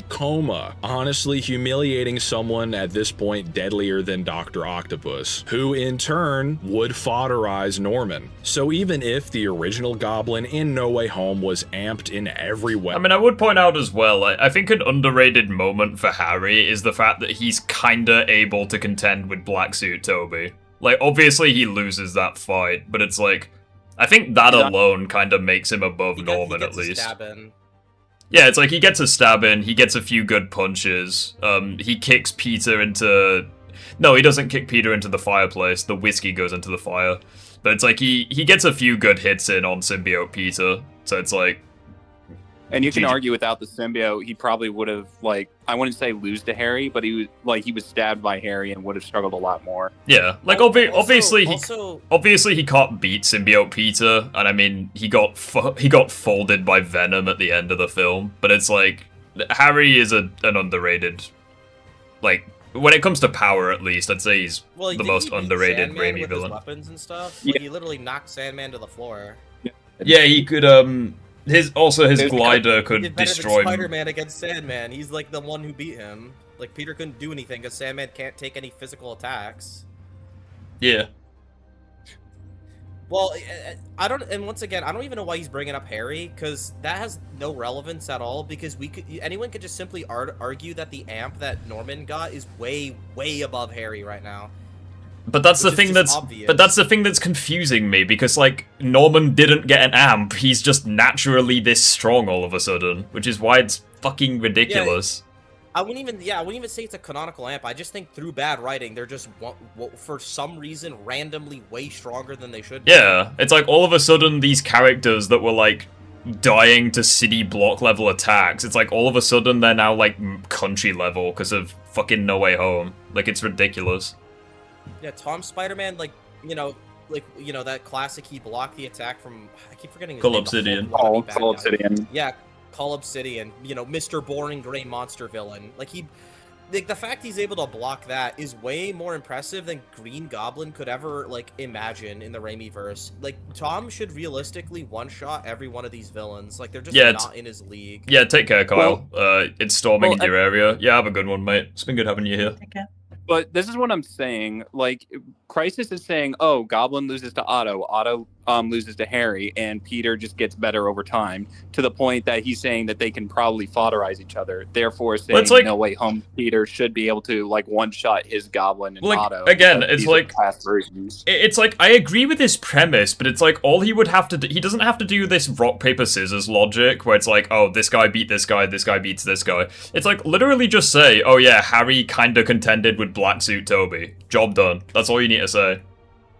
Well, even then, it's like, is Black Suit Tobey comparable to Cull Obsidian through any feats at all? Well, no, but it's like if you're trying to prove that Harry is above Norman, just say he contended with Black Suit Tobey. It's like, well, apparently Norman can fight a guy who can block attacks from Cull Obsidian. I mean, that's a larger problem with the fucking No Way Home as a whole. I mean, but it's Crisis does have a point in the sense that if Tom can block Cull's attack and Tobey blocks his attack, even though the context's different, it's kind of like you can't ignore that they all scale to each other at this point. Well, yeah, that's my point. I mean, I'm just gonna say this: we can't keep LARPing on this point. We can't keep saying I feel like at this point we're just coping with this whole thing. We just need to accept it for what it is. Well, this goes into what my larger point is, anyways. If you look at this logically through the No Way Home stuff, nothing makes any logical or consistent sense at all, which is why we could just simply go with what's narratively implied, which is that all three of the Spider-Men are clearly relative to each other. They're at least close enough power-wise.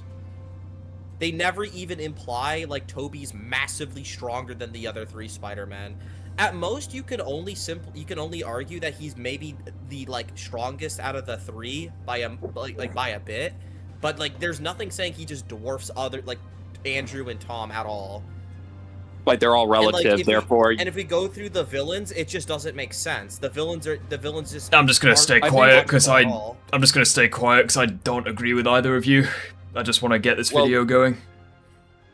Well, I'm not agreeing with that point, but yeah. I don't agree that they're all equal, I think. Yeah, but Well, I don't think that they're equal. I think they're close enough, at least. I don't even think The that. whole Okay, let's continue it.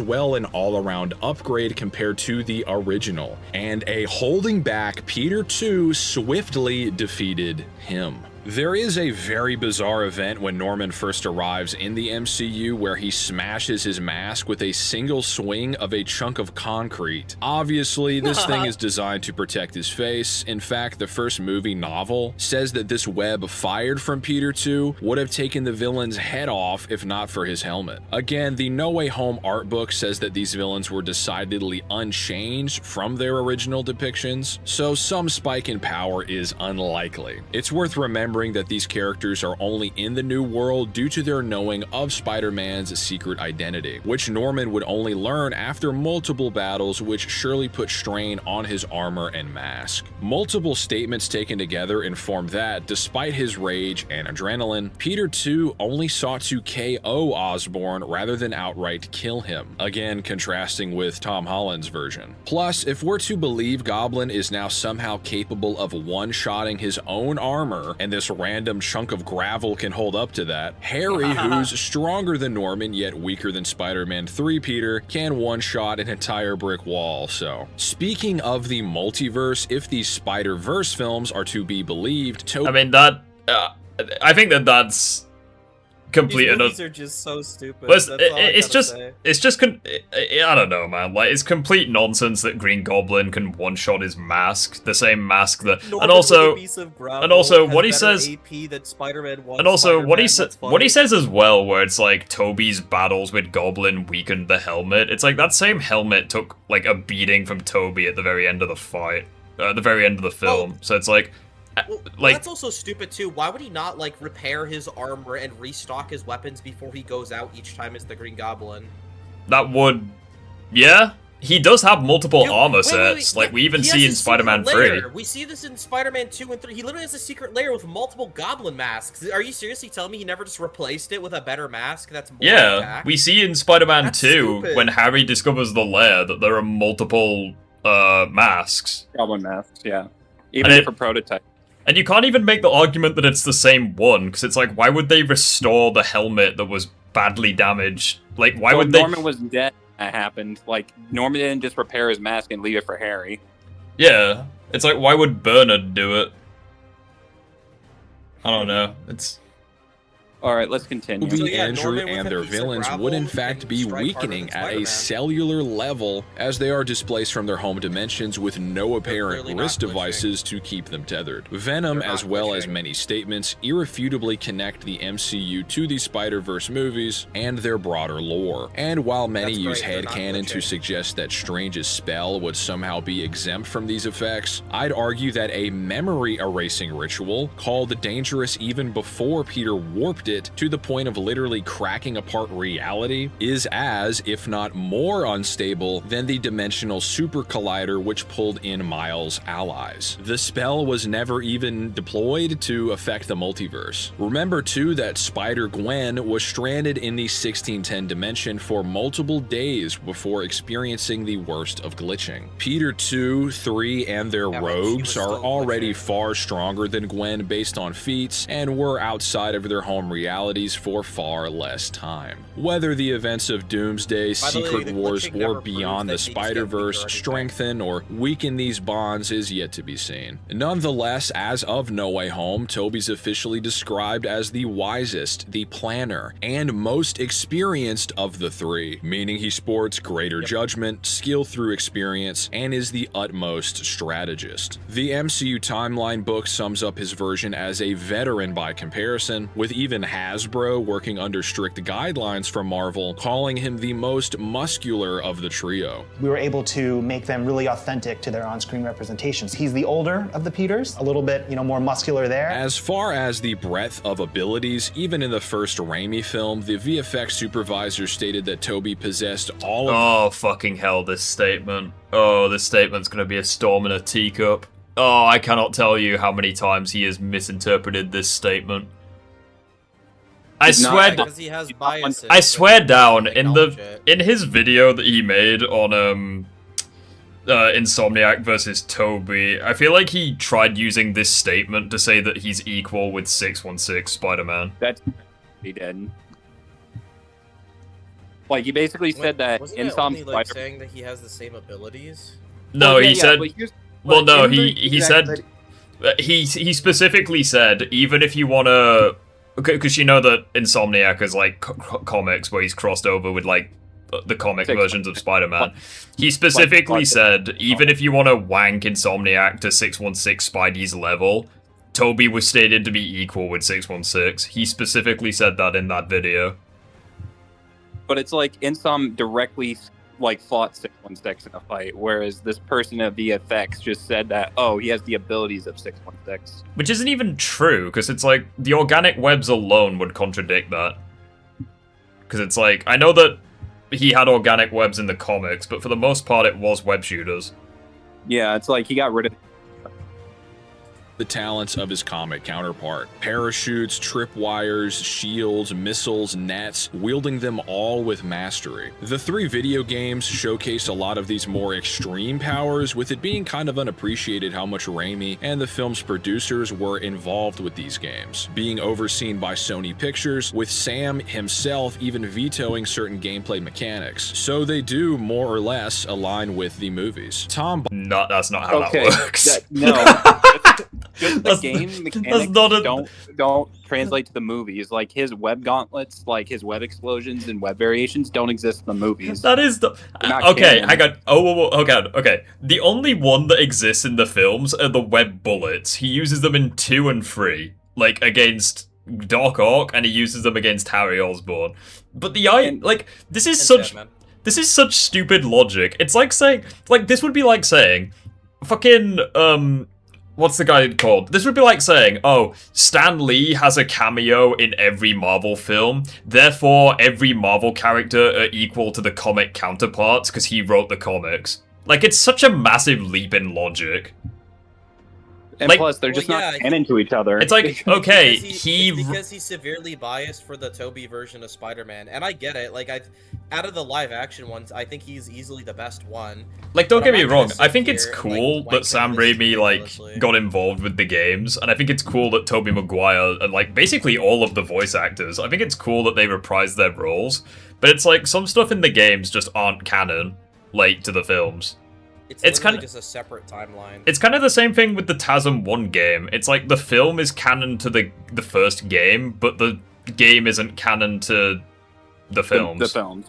By comparison, starts out with many different web variations. However, as his trilogy goes on, he actually deems it thus to strip back on these more extraneous technologies. I always felt that maybe at the end of Homecoming, one of the things that he's realized is that he doesn't need those bells and whistles in the same way that he might have thought he did. Which is why by No Way Home, he isn't using taser webs or anything like that.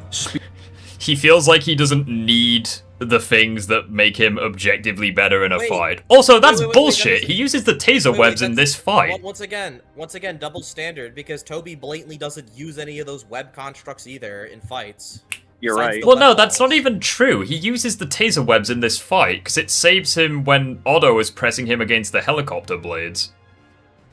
No, he pulls up cars. He does use the tasers. No, okay. I can't show you the clip because I'm streaming, but he does use the tasers in this fight. Whether he's correct or not, he's like, I think my problem is that he's just being a massive hypocrite here.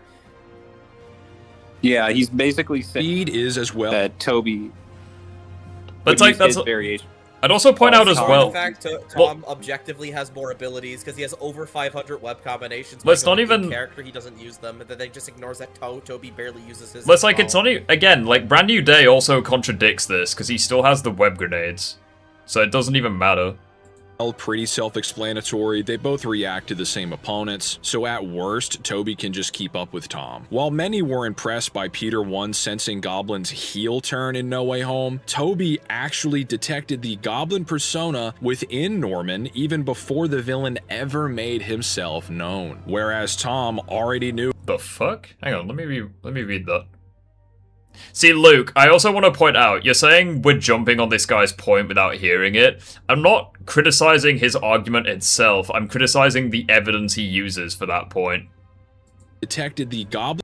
Try to enjoy the day. It's the start of something new. Then he smiled. You're almost like Peter smiled back, but he was frightened. His spider sense saw something terrible in Mr. Osborn's eyes. Again, that doesn't mean that he... Doesn't mean he suspects he's the Green Goblin or anything. All that it means that he has a bad feeling about this person because he's kind of, you know... Like Goblin? Well, it's like... An appearance. Well, again, like, Tobey didn't know he was the Green Goblin until the very end of the film. And it's like, if he was, like, genuinely this... It's like, yeah, obviously he wasn't a supervillain at this point. Sorry, Tobey wasn't a superhero at this point in time. But it's like... I don't know. I think it's a little... Either are, like, that relevant to a fight anyway, so... He senses that Osborn is evil? Well, if that's the case, why does he, like, why does he accept anything from Osborn? Why does he have Thanksgiving with the guy? Why does he, like, share the same apartment that, like, Osborn funds? Like, why does he do, like, all of this stuff if he's, like, terrified of the guy? Or he knows that the guy is evil? Why doesn't he say anything? Why doesn't he say anything to, like, Aunt May or Harry or MJ? In persona within Norman even before the villain ever made himself known, whereas Tom already knew of Osborn's other half. Peter too's spider sense is far more acute and is expressed as such very vividly, especially when looking at the various guides and supplemental materials. Of course, this is only accounting for Peter 1's career. Alright, so now we're getting into Brand New Day. Okay.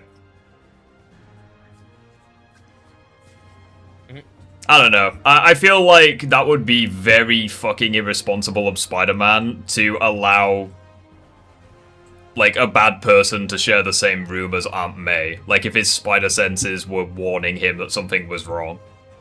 I feel like he would have prevented that long ago. Up until his latest appearance, Spider-Man Brand New Day. Does this newest outing grant the MCU Spider-Man the much-needed boost in power to even at least rival his more veteran counterpart? At the onset, the film's art book tells us that Peter 1 is wall level Tom Spider-Man Inc. No way he says he's wall level. At the top of his game after the events of No Way Home, dismantling... Wait, what? He's at the top of... One is at the top of his game after... In order to take on what's ahead, Spider-Man not only needs to be at the top of his physical and mental game. I don't know about that one. I feel like this is just promotional material. Because the film does contradict that. Like, even before he mutates, it's like the film establishes, it's like he has like headaches and shit. It's like with the mutation, he's clearly suffering. Yeah. And it's like I don't see the relevance. And like physical and mental best. Like mentally he's suffering in this film, and physically he's getting hit by shit he should have been able to dodge. I don't really know if this is legit. For the events of No Way Home, dismantling crime across New York City such that it couldn't be done better. That being said, he lacks the It couldn't be done better, yeah, because no comment. Tech, which had prior increased his durability and speed in the prior movies, with his new suit being far more down to earth, only managing to somewhat emulate the likes of the integrated suit via further tinkering with its remnants. All he might have are the components of the old suits that Tony built for him and his own smarts. He is making the suit himself. That changed the look of the costume, made it less high-tech looking and just much more down to earth. In fact, relevant information from the movie's end is that after being gravely injured, we're told his newest suit was cut into by doctors at a standard New York City hospital to operate on the hero. Keep that in mind, we're far from the days of bulletproof or damage-resistant nanoparticles shielding the wall crawler. This is evident as— Well, yeah, which... Like, if normal human beings can cut into the suit, I feel like that contradicts it being made of Stark tech. Yeah, didn't you say there's some components in there? So he said that like he made the new suit based off like reverse engineering like the integrated suit. But it's like if regular, like, I don't know, man. I don't see, like, as far as I'm concerned, it is just a cloth suit, but it has like blame the riders. Well, no, like. That's not an argument, because, like, if you've been here for, like, the last hour, it's, like, basically the whole No Way Home power scaling thing was blame the writers, but it's, like, that's like, yeah, but that's like a... still using it. Yeah, it's so like, it's the same say. arguments that Sam Raimi's Spider-Man uses. It's like, oh, blame the actors for being friends IRL. It's like, yeah, they are friends IRL, but it's not, like, addressing their arguments. But it's like, yeah, if regular humans can cut into a suit, I think it's clear it's made of just cloth. The only thing that's impressive is the web shooters, which he didn't have anymore, because they were destroyed, and the tech that he has in his mask. It's like, that's it. And the mask wasn't destroyed, because Punisher had it. I blame the writers for the bad writing aspect of everything, sure. But I blame the power scaler for taking some things and not others based off bad writing. If you want, like, you either have to make it all okay or none of it okay, if you're gonna use, like, inconsistent power scaling. That's like the way... I think I have an issue with, like, I keep going back to this, like, the Iron Spider Doc Ock fight. Like, you can't use that to prove that Tom is so below Tobey, but then, like, not accept that the villains are clearly more powerful than they Yodo, I just want to reply to someone in chat. I don't think Tom being inconsistent is an argument, so are all live-action Spider-Man, and so is comic Spider-Man. Well, by that logic, you can... Well, hold on. By that logic, you can excuse literally anything, and we can give 2 examples for this. So, like, look at Insomniac Spider-Man, right? He can dodge electricity in base with broken bones, yet he can't dodge those same attacks when he's amped by the black suit. It's like, how is that not a nerf? The same thing with Brand New Day Tom. In No Way Home, with cracked ribs from his fight with or broken ribs, sorry, from his fight with Goblin, he can still dodge Electro's light speed blasts. And now all of a sudden, just because he has headaches, he can't dodge RPGs and regular guns. Like from the Punisher. I mean, like that is not like that is such a ridiculous gap. It's hard to believe that it isn't a nerf. This is the same guy who struggles to fight the Hand. The same guy that Daredevil and Elektra could fight in Born Again. I think Elektra. Yeah, but the thing is, like, typically if we're gonna talk about who wins in a fight, we don't take the nerfing into account because that's just bad faith. Like, no one should be sitting here saying unironically, like, I don't know, Arkham Batman would beat Insomniac Spider-Man because in Spider-Man 2 he, like, struggled against, what, Wraith or something? Like, that's just a bad faith argument. Yeah, but it's like, the problem with that is... The problem with that argument is, like... saying that, like... you can indeed say a character is inconsistent. Like, that is very much an argument. And them being inconsistent doesn't make them stagger and floor like, the you could even just say this. It's a matter of balancing their very high-end the film's and their onset, even and then just coming up with the most current consistent of the web two. formula. The MCU is no stranger to exotic, super powerful weaponry. However, throughout all of Punisher's appearances, there has been no allusion to his procurement of such. Nothing in the film even suggests Frank is using something like stolen Shatari tech, Judas bullets, anything other than standard rounds we'd find in our real world. I think it would be too big of an assumption or sheer headcanon to claim Punisher's firing anything other than typical rockets, grenades, or bullets. Later on, Peter even admits defensively that Frank's random booby traps, pieces of debris from a shipyard, could have killed the hero. Punisher himself agreeing that mere claymores would have blown him to bits, so this is consistent, sadly. Meanwhile, well, again, like it's not consistent. Let's look at in Homecoming when he had a homemade suit, he survived way more than that. Like when a plane crashed and stuff. Let's again, how is this anything but a nerf? It's like he survived a plane crash, and now all of a sudden claymores can kill him. Didn't he literally survived an entire building, like crushing him. In the first. But it's like not even that. Like not even that. He survived fucking Goblin's pumpkin bombs, and now all of a sudden regular claymores can kill him. And that's without his mask. So like, you can't even use the argument his armor just did that. Peter got nerfed. Yeah, it's like, how is this not a nerf? Exactly. That's just, like, once again, that is arguing in bad faith. And this is me unironically saying Arkham Batman would win against Insomniac because Insomniac in the second game loses to weak things. Peter didn't admit that would kill him, it's just comedy. Okay, saying something's comedy, that's not an argument. It's like, he like, Tom himself even says, yeah, your traps could have killed us. Like, Peter says that. Like, Stark Tech let him Claymores is in swords. No, Claymores is in, like, mines. You know, like, the shit you use in Call of Duty, Claymores. The shit you put on the floor and it blows up if someone goes near them. Survive drones, pumpkin bombs, or Iron Man level lightning bolts. I can only assume as a consequence of the film taking a more grounded street level approach, barring the Hulk or the film's climax, that this is sort of the norm for this movie. Despite prior perhaps— Yeah, it's the norm that they ignore continuity and they nerf Spider-Man. Wait, how is he gonna explain that he could take a few hits from the Hulk but not grenade launchers?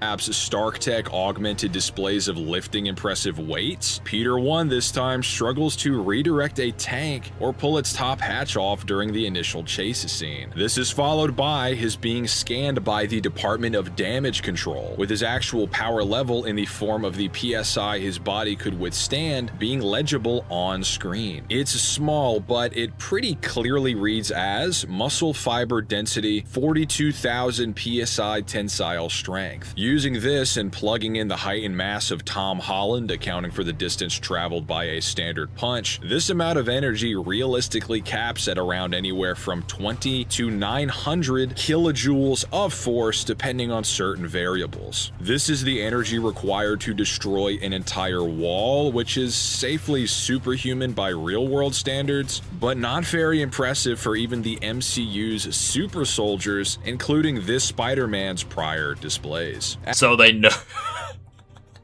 Well, no, not even that. Like, so yeah, they nerfed Spider-Man. What the fuck? Well, this is the equivalent of me pulling up like a Spider-Man comic panel or like a Marvel guidebook saying he could only lift up to 10 tons when he's clearly demonstratively done more than that. Yeah. It's just not an argument. Like, obviously that shit is just like. Obviously the math there is just wrong, and it's just the writers putting in a it's like that sounds like Insomniac Spider-Man, like Insomniac Spider-Man, like in his like character bio, it says he can lift 10 tons. Meanwhile, he's lifting like entire train cars with his webs. Yeah, that's obvious. It's obviously just the math is wrong because these aren't like these movie makers or like video game creators aren't like, you know, physics experts or like Peter's tensile strength is connected to how strong his muscles handle. So his muscle. Well, if that's the case, why is that the number then? If that's the case, basically just ignore the numbers. The numbers are arbitrary, meaning you shouldn't take them seriously. Yeah, exactly. Because like using this logic, I guess the Hulk is wall level because he couldn't knock out Spider-Man immediately. Like what? Like, it's just a case that you have to ignore the numbers. You have to go based solely off feats, because feats are what matter, not numbers. Get a good look in at a comic Spidey book under the or suit, in a game with his body spot. being covered in bruises after just being blasted by Frank. I think we understand that already. Let's keep going. Hit by a van and slammed into the side of a bus, very clearly demonstrating that he can be wounded by such meager outputs. Still though, after his depression and isolation mounts, Peter's arachnid DNA begins to spike, affording him heightened senses, agility, and strength. But to what extent? As opposed to Peter 2, it's pretty clear that Tom Spidey has very little luck with even swinging alone. Can you not just say blame the writers? The writers are writing their character. Well, again, it's like, why? Well, no, because the writers aren't trying to power scale. Well, again, the writers also, right now, and he's ignoring this context. Also, the writers aren't deliberately trying to maliciously nerf the characters for some agenda. It's like they're just doing their job. Like, I think that's such a fucked up argument to make. It's like, because, like, you should be able to separate the art from the artist. Like, yeah, J.K. Rowling, she wrote the Harry Potter books. Just because she's transphobic or whatever doesn't mean that the books are. It's like, just because, like, the writers wrote a thing, it doesn't mean that you blame the writers for everything. It's like, no, I'm gonna Like, just because the writers wrote, like, a shit film, for sake of argument, like, it doesn't mean I'm gonna blame the film. I think that's very immature. It's like, blame the actual content within the film. Via newly gained organic web. Just to point this out, Tobey's Peter was only 18 when he'd mastered this specific ability, managing to devise elaborate constructs out of organic webbing. Tom was gifted with his general abilities 3 years ahead of Tobey age-wise, and now has 4 extra years on him compared to when Raimi's Peter perfected organic webbing, yet this massive disparity exists. However, this is when Peter 1 enters a primal feral state, savagely brutalizing Scorpion, denting the concrete beneath him, and flipping over a cop car. That being said, earlier in the film, the base form of Spidey managed to swiftly defeat this same rogue by pulling a grand piano onto him. And despite utterly letting loose, similar to his display against Goblin, he fails to KO or honestly even damage the villain's unarmored and presumably non-enhanced face. This mental state causes Peter to physically lash out at the love of his life, at least while she's possessed, so this should be his upper limit at this point. Somehow, the normal Spider-Man launching an instrument does more damage than his own barrage of amped strikes. To combat these potentially lethal flare-ups, Parker employs a genetic suppressor to nullify his growing spider genes, which he then perfects with the help of MJ. This is when the film has Spider-Man face down the Incredible Hulk, or should I say the very unimpressive and manageable MCU Hulk. As everyone should very well know, the Jade Giant does not have a static power level. The angrier he is, the stronger he becomes, which makes the inverse true as well. While Spider-Man, even with his growing strength suppressed, does manage to withstand multiple hits from both forms of the Hulk here, 2 factors are at play though which illustrate a pretty massive gap between both parties' full powers. For one, while the Oh, you were replying to someone in chat. Okay, that makes more sense, Soundclaw. Yeah, my bad. rages, Peter is unable to force a universal genetic suppressant into his skin, Peter noting how durable banners become. A needle, which is presumably how this suppressor is able to affect a human being or mutant, being a very thin point with low surface area, can much easily puncture human flesh. This proves that Spider-Man really has no way to break the Hulk's skin, as the broader surface of a fist delivering a punch provides far less of a chance to do so compared to the needle-like injectors of the genetic dampener, which is proven as Hulk is left unfazed even while Spider-Man amplifies his strikes with Shocker's gauntlets, the big guy just crushing it in his palm. Even Iron Man managed to at least cut the Mad Titan's face with a strike, and there still existed a massive combative disparity. Secondly, it's just painfully obvious that Hulk is anything but truly enraged in this battle. Not only is he stunned by the Punisher's firearms and flashbangs while Professor Hulk, with the enraged Avengers 1 Jade Giant shrugging off attacks from S.H.I.E.L.D. attack helicopters, but back in Age of Ultron, it was established that Stark and Banner both worked together to devise countermeasures against a rogue Hulk. Tony, against that very threat, mistakenly refers to Bruce's other half by the Doctor's name, which sends the Green Goliath further into his rage. Parker does this exact thing while begging for mercy, and it actually calms Hulk down, proving he's simply nowhere near his peak of anger and therefore power. This is further confirmed as I mean, if that's the case, then what's this all about? Like, look at him. He looks angry as hell. I think he's trying to excuse... I think the bigger issue with that scene, right, is the fact that it calms Hulk down at all, like calling him Bruce or Dr. Banner. Well, to me, this kind of confirms something. It's, you know how he basically says that Hulk is at his most peak in Age of Ultron because he's mind controlled? It's like that version of Hulk should be the strongest version by this logic. So the idea that Spider-Man, even in the Stark suit, which doesn't amp his strength, blocks an attack from Call, who can fight the Hulkbuster Mark II, which is presumably stronger than the first one. It's like Peter should be around that same level, yet he's not. Well, even when Hulk's not that angry, he could literally survive getting hits from Surtur in Ragnarok, so he's just being disingenuous again. That's actually a fair point, yeah, like a Hulk that's less angry than this can survive a literal, like, fire god who destroyed all of Asgard's like hits and shit.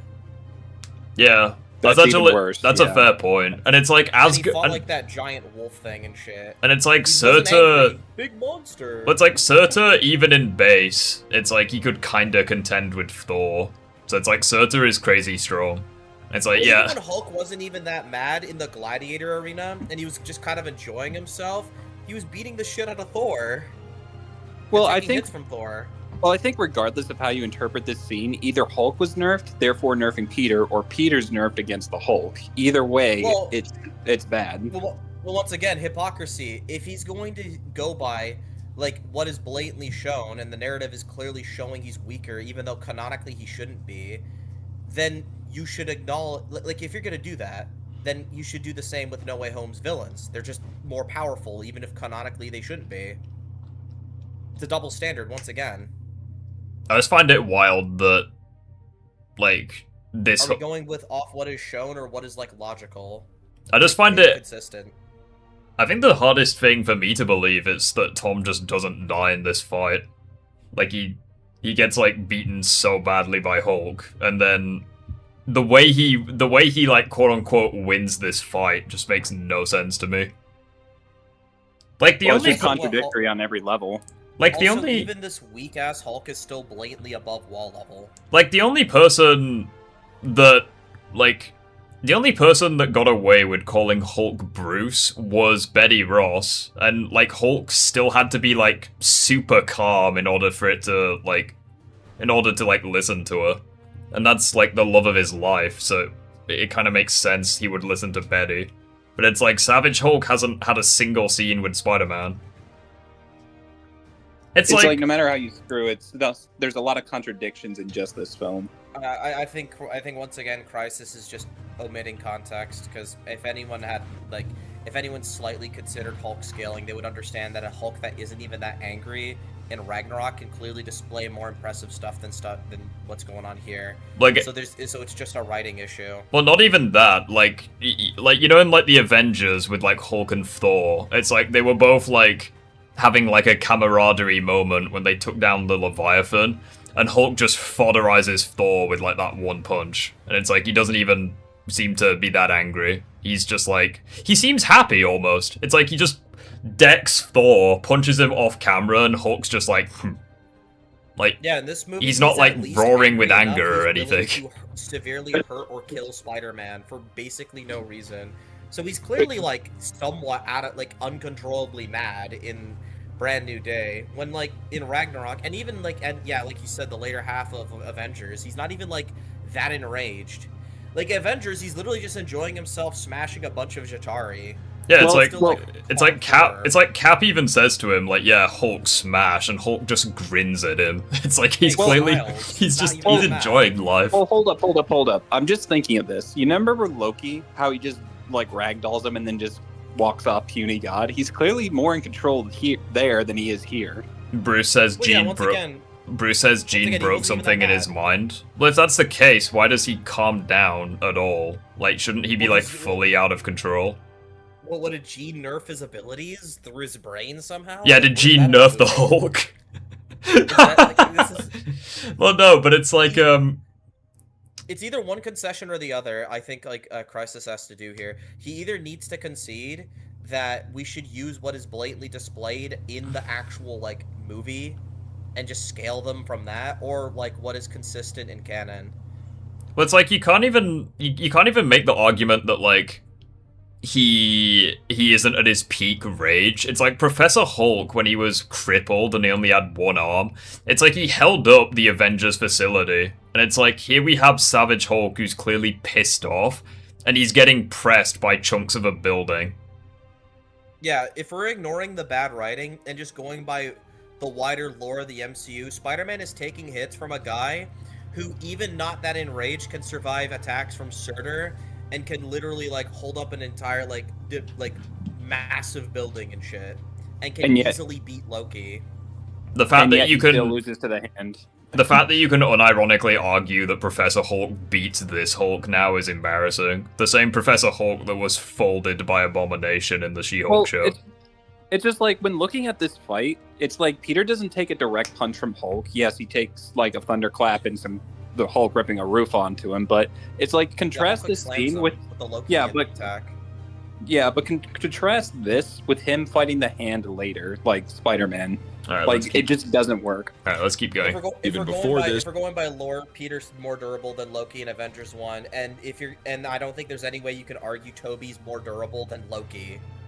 So it's just GG. Hulk is weighed down, being dragged by far less weight than we've seen him easily contend with in the past. Whether it be the massive Leviathan in Avengers 1, or even the mass of the Avengers compound, which a one-armed Professor Hulk kept at bay after enduring the energy of the Infinity Gauntlet and its snap. To be frank, Hulk, if he were operating at these levels, would be able to swing these chunks of concrete around like nothing. Instead, Hulk just allows himself to be pulled by far less, after being called a name which has enraged him in the past. With Banner himself being hurt by this fall, as is, I honestly can't say this display accounts for much, especially if you still consider the strength of Cull Obsidian, who should physically rival a much angrier, or at least an evidently and logically far stronger form of the Hulk. Peter then licks whatever wounds he has, spending downtime with his buddies, before assaulting the Damage Control HQ, which is being defended by both standard armed guards and hand ninjas. This squad of peak humans at best can still somewhat keep up with and harm Parker with these electric batons. Bruh. Lacking any description or... In Spider-Man 2, Doc Ock, who's also a regular guy below peak human, he's overweight, can survive hits from Spider-Man. Well, it's more so the arms doing the work, but it's like I don't... No, even in the final fight, like, Tobey gets a few hits on Doc Ock, and it doesn't immediately one-shot him. Or specifics. Jean only later mentions the one singular weapon that the Department of Damage Control devised to counter his webs, not multiple types. So these batons are nebulous. After clearing them, I mean, that is a reoccurring thing with Doc Ock in like basically all media. I don't really think that is a L for Tobey. Well, I would also say that in the context of the Raimiverse, each of those punches were knocking out Otto, but the arms are keeping him awake.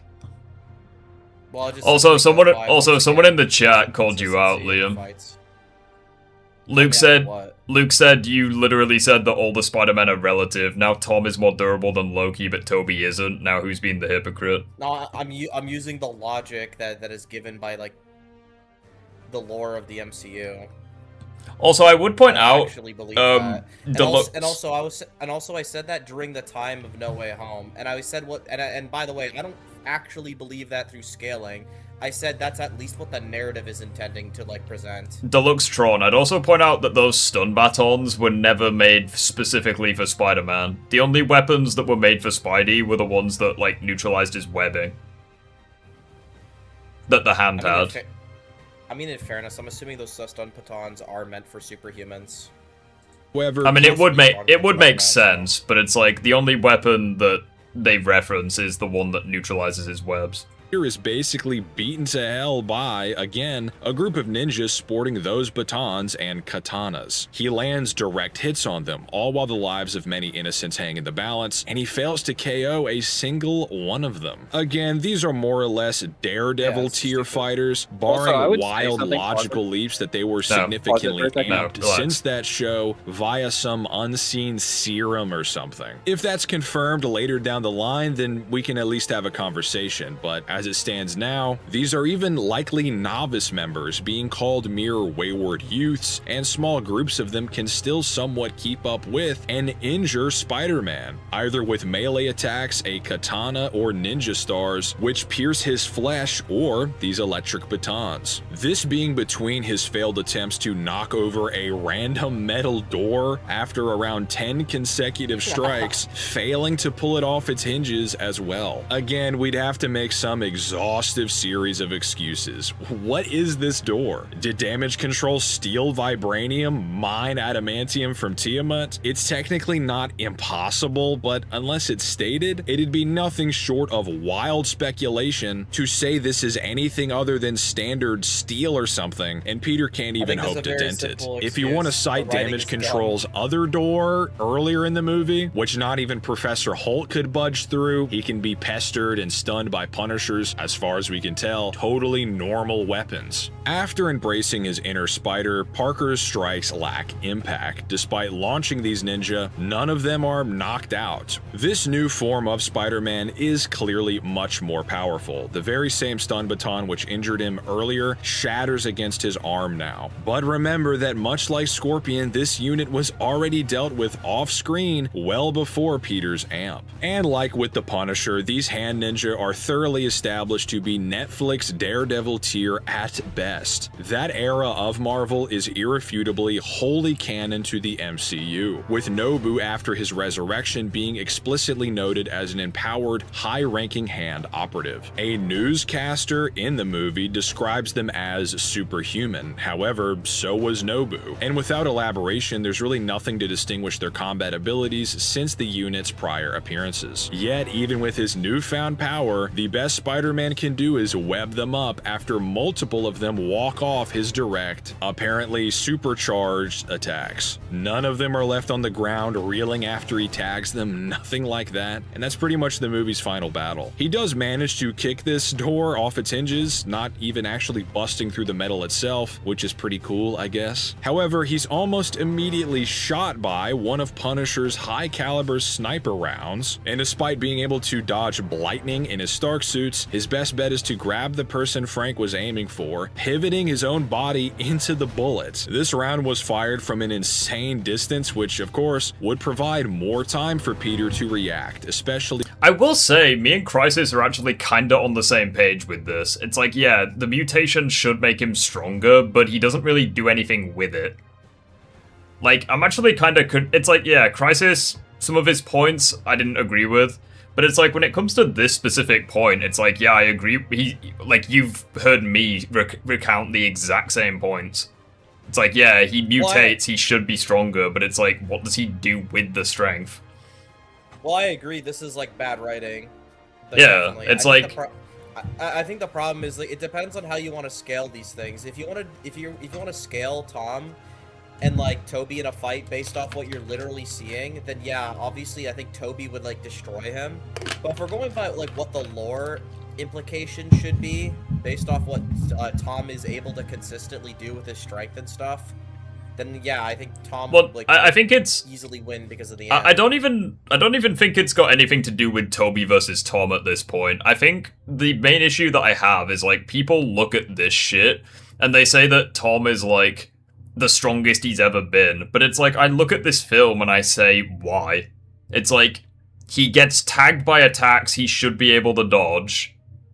Like, he doesn't do anything with the mutation. It's like, what does he do? I would respect him more. I would respect Crisis more if he was more genuine about this. He's just using this for an agenda to, like, you know, glaze his favorite Spider-Man. This isn't like him actually being, like, critical of the power scaling and, like, explaining why it's badly done. Well, I don't even know how he ends the video. That's the thing. Guys. Well, it's like, without spoiler. Well, hang on, without spoilers. Without spoilers, the title of the video is Tom Holland's Spider-Man the strongest? So I'm assuming he's gonna pull something, like, he's gonna pull, like, something out of his ass. But I just don't. That's all I'll say. But it's like, yeah, like, if you go based off of the fucking tensile strength thing, it's like they've nerfed him to wall level. Like, well, no, like, yeah, if you want to be literal with it, then, like, he should be, like, pathetically weak in Brand New Day, but by just the lore and like, and also I do wise, that just doesn't make sense. Also, to the people in chat, I'm not criticizing Crisis for this. I'm criticizing people who are like, they're like, oh yeah, Tom is, like, easily the strong. I had someone in my comment section the other day that said that Tom is stronger than comic Spider-Man because of this film. I'm like, what film did you watch? Like, yeah, that's ridiculous. I mean, they could have been trolling for all I know, but it's like I agree with Crisis. I'm agreeing with these arguments. It's like, yeah, based off of this film, it's like, how, like, what does he do? You know, like with his apparently increased range of his spider sense. Yet this was all. Then, yeah. Here's the thing: if he wants to go based off what the film is showing us, then he should have concluded in No Way Home the villains are just blatantly stronger, because there's no way they're not. But it's like, I think it's a similar issue with, like, at the very least with Insomniac Spider-Man, like, even though he has moments of him being nerfed in Spider-Man 2, it's like, at the very least, it's like, there are some things that are irrefutable. Like, he has the symbiote now. It's like, he's fought, like, villains that are generally stronger than the first game. It's like, he has moments of him being a dumbass and getting nerfed, but it's like, the game, to its credit, it does a better job portraying his progression in strength, or the implied progression in strength, than this film does. Because it's like, and that's why I keep saying, we should have had mutated Tom fighting the Hulk. Show us that, because then that would be, like, irrefutable. It's like, show us, like, Peter with the mutation actually, like, pressing Hulk. Whether it's webbing him up, or, like, kinda stunning him, or breaking out of his grasp, or something. We should have seen that fight. It would have made the film better. Another problem I have is, like, that Hulk section, because he was kind of headcanoning that this is just some random weaker version of the Hulk, when the film never even implies this. The film makes it very clear, this is the other guy. This is Avengers 1 kind of, like, Savage Hulk, right? Like, that's the intent of the movie. And like, he's like, oh yeah, but he's not as angry. And when it's like, even if you go by that, he's able to do way more than what he's doing in the film. So by, like, lore, he's surviving a guy who could easily, like, beat Loki. He's more durable than Loki by just lore in the MCU. But if you want to go by what's literally displayed, then why didn't you do that when like the No Way Home villains are clearly stronger than they were in the original movies? I would just simply say that they just nerfed everyone to the ground in Brand New Day. Like, you can't say that Hulk is, like, I agree Hulk should be stronger. But it's like, they nerfed everyone's power and they made everyone morons. It's like, they nerfed everyone's characters, but that's a conversation for another day. All he could muster, instead of moving the intended target out of the way, sparing either of them. Instead, Peter is put into critical condition, despite his heightened durability and speed, being placed on death's door, and only kept alive through the power of a telepath, maintaining his life until he's capable of surviving on his own. Here is the best you can say for Peter 1 being extremely generous. Even if being at the top of his game literally means he's overall superior to the integrated suit as far as his durability and striking strength, which is to say ignore every severely unimpressive display even at the start of this film, and we grant that maybe his headaches, which apparently are Advil level, the lack of control over his amped senses accounts for some of the poor showings in the film. We're still only left with a Tom vaguely more capable than his montage era after he presumably heals up by the very end of the film. Compare that to the massive... Well, that's kind of it. It's like,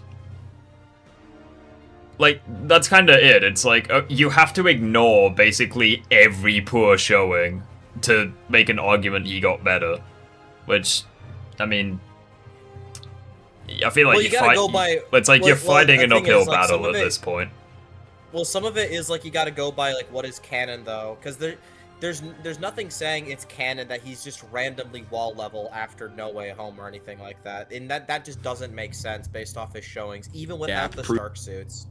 Proven to exist between Goblin, Ock, the Spider-Man 3 villains, and Peter 2 by the end of his trilogy. To be brutally honest, you'd have to ignore so much, apply so the suit looks nice in the first game, I will say. Much headcanon, assert that every door, wall, rocket, bullet, peak human in the movie is secretly enhanced to the utmost limit of even the MCU, while ignoring Hulk's very blatant inferiority compared to his past versions. To even begin to argue that Peter 1's new and improved powers are any more impressive than when he supported the integrated suit in No Way Home, which, as I've already proved, is far, far less capable believable than even Spider-Man 1 Peter 2, much less Spider-Man 2, 3, and the years beyond. Tobey simply utterly dominates Tom even at his best. Via scaling, if he wanted to, the original cinematic Spider-Man could laugh off the full power of Tom's strongest suit, tear apart the Iron Spider with his bare hands, and could casually kill his younger counterpart even in spite of his bloodlust. This simply is the takeaway. Even after fighting Cap, Cull Obsidian, and Thanos, possibly after surpassing Iron Man, the MCU's creative saw Tobey's first villain as a greater crucible for Tom, with Peter 2's own power scaling from his series especially, putting him multiple tiers beyond Goblin by the end of his trilogy. This also tracks with the nature of Tom's narrative as it stands, with his 5 prior appearances being a prelude to his actual Spider-Man origin story, which only really catches him up with Tobey's first film on paper. Yet still, Maguire didn't need power armor or bloodlust to beat his Goblin into desperation. As always,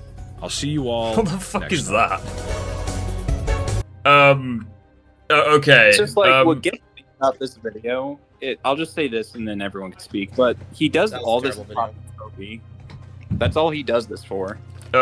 He doesn't do it to criticize anything or to reevaluate the power scaling. He just does it to prop up someone else. Yeah, that's So, like my problem. The intent of the video is clearly my issue. So, I'll just voice some of my thoughts, okay? So, it's like, based off of, like, this entire saga, right? Like, if we're talking about, like... if we're talking about, who I think would win in a fight, it's like, I still think, generally speaking, Tobey does beat Tom. Like, that's just my opinion. I've got a few videos breaking it down as to why. But again, it's like, it kind of comes down to, like... the stuff for Tom, like, I just hate the fucking, the way that Brand New Day portrayed his power. Like, I wish they did more with it. It's like, they hype it up as being something so cool, and he just doesn't do anything with it. I think it's a shame. Well, is Tom a Homelander victim now? Oh, boy. Oh Jesus, that's a can of worms. that is Yeah, and I think something I want to say is like I don't mind if someone still concludes Tobey wins. I can even understand it because you know the only reason I think Tom wins is because of that amp he got in Brand New Day based off like prior feats and scaling, right? And it's like it's still showing he's still monumentally stronger than he was before he got that spider stuff, but we still don't even know where that is or what that number is. So I can like still understand someone going, yeah, like ever since it's not even that quantifiable, you can still just go Tobey clearly has better like showings. Yeah. So I don't mind having the conclusion. I don't even care. I don't care that Crisis has this conclusion. What I have a problem with is that you can clearly tell the video he's either massively disingenuous, omits context, or is massively hypocritical with how he conducts himself because he's clearly just biased for one over the other. Let's be honest, Well, he has the writers are doing Tom dirty the same way they did Andrew dirty. It's no consistent. The Sam Raimi verse was consistent. I think you'd want to be as, unbiased as possible. Logan, thank you very much for the $5. Let's be honest, the writers are doing Tom dirty the same way they did Andrew dirty. There's no consistency. The Sam Raimi verse was consistent. Yep. The Sam Raimi verse wasn't perfect, but at the very least, it's like they kinda... I think they did a better job at portraying, like, power. Because it's like, even in the TASM films, right, it's like... Andrew kinda... It's like on the bridge. It's like he kinda presses Lizard. But then, like, afterwards, they establish Lizard's just growing stronger at a rapid rate. So it's like Andrew just can't really fight him anymore. Like, he can, like, slow Lizard down, but that's about it. It's like Electro, like... He can't really do shit to Electro the entire film. It's like he upgrades his web shooters so he can last longer against Max, but that's about it. But it's like... I would say that even the TASM films did a good job at portraying power. Because it's like, Andrew doesn't really take an L to a normal human in that series. Like, he embarrasses them. It's It's like, even before he becomes Spider-Man, it's like he takes on, like, 6 thugs in the alley. And it's like, he takes on, like, police squadrons with Captain Stacy.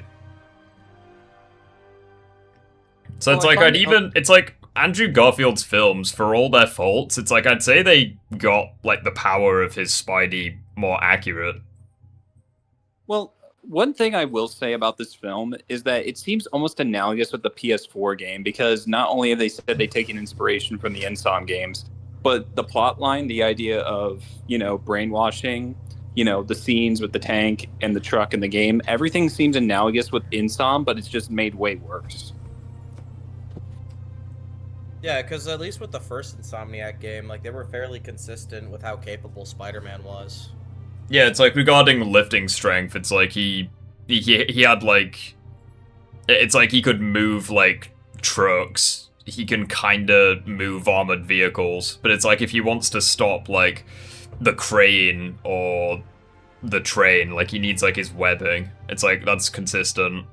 It's like, regarding the villains, like, he can kinda fight 5 of them at once, even though he lost. And then with Broken Bones, he can still kinda contend with them in 1v2s. It's like, it's more believable, you know? Even if, like, after the Electro fight, he passes out on a roof until, like, sunrise. Well, yeah, he fought 2 of his villains, that just kind of makes sense. Yeah, and he was injured going into that fight, but it's like, at his peak, he can kinda keep up with 5 of them. When he's injured, it's like he struggles with 2 of them. It's like, it makes sense. It's not like he deals with 2 of them whilst injured, and then he gets utterly, like, embarrassed by 5 of them. It's like, there is, like, a degree of consistency with it. Well, I would even say against the regular humans, against Sable, he's not trying to fight. And against Otto, you can argue that the only, like, he had to prep with the antioxidant because he was so injured and fatigued. Otherwise, yeah, that makes me want to elaborate on one of my points that I was talking about when Crisis brought up the peak humans, like, being able to fuck with Spider-Man in Brand New Day. Yeah. Like, the reason I bring up Otto is because I don't, like you said, like, you know, that's the thing with Otto, right? He doesn't get knocked out immediately. I think the reason for that is because Spider-Man clearly is severely holding back when he fights regular people. Of course. So I don't know why we're not applying that for when he's fighting. Like, if you want to do good faith about this, when he's fighting the hand ninjas or those security team, he's clearly holding back. Well, I think he might be just rolling with a few of those punches because it's better than them breaking their hands or whatever. Well, I think the difference with Doc Ock, right, is, like, usually whenever he lands an attack on Spider-Man, it's the arms that do it. Like, he rarely ever, like, throws hands with Spider-Man for obvious reasons. But it's like, with the, and obviously the arms are, like, faster than he is, because they can, like, kind of keep up with Spider-Man. But then when you have, like, the hand, it's like, he can't, like, I don't know, like, it just seems like, it just seems worse. I don't really know how to say it. Well, I brought this up to you, Rift. It's just, if you replace the batons with swords, Peter would either be chopped up to ribbons or dead. Like, the batons, like, if they just had their katanas instead, they would have killed Peter there. No, yeah, I still think his performance in those fights are bad. But if we're talking about, like, how strong or durable or fast well, no, he is, I'm assuming it's just a thing where he's holding back against regular humans. Like, well, yeah, I agree, but, like, it is kind of his performance that I'm criticizing. It's like, yeah, he would hold back a lot, but it's like, I still don't think he would struggle that much. No, well, yeah, he's incompetent. Like, that's the thing. I agree he's incompetent. I think there's a difference between talking about how competent he is, which is, I'm going to argue, like, more so the writing, versus, like, how powerful he canonically should be. And I think that's the problem. With Brand New Day, obviously, if you take it in face value, he's way weaker than his previous versions in the MCU, and, like, any of the Spider-Man in live action. He is pathetically weak in this movie, even with the amp. But if you're, like, taking into account, like, what should be canon, based off what, like, when he's fighting the Hulk or whatever, he should be stronger. Like, if we're using just the lore implications. Yeah, I get what you mean. Base in the prior home movies, he's way stronger than he is.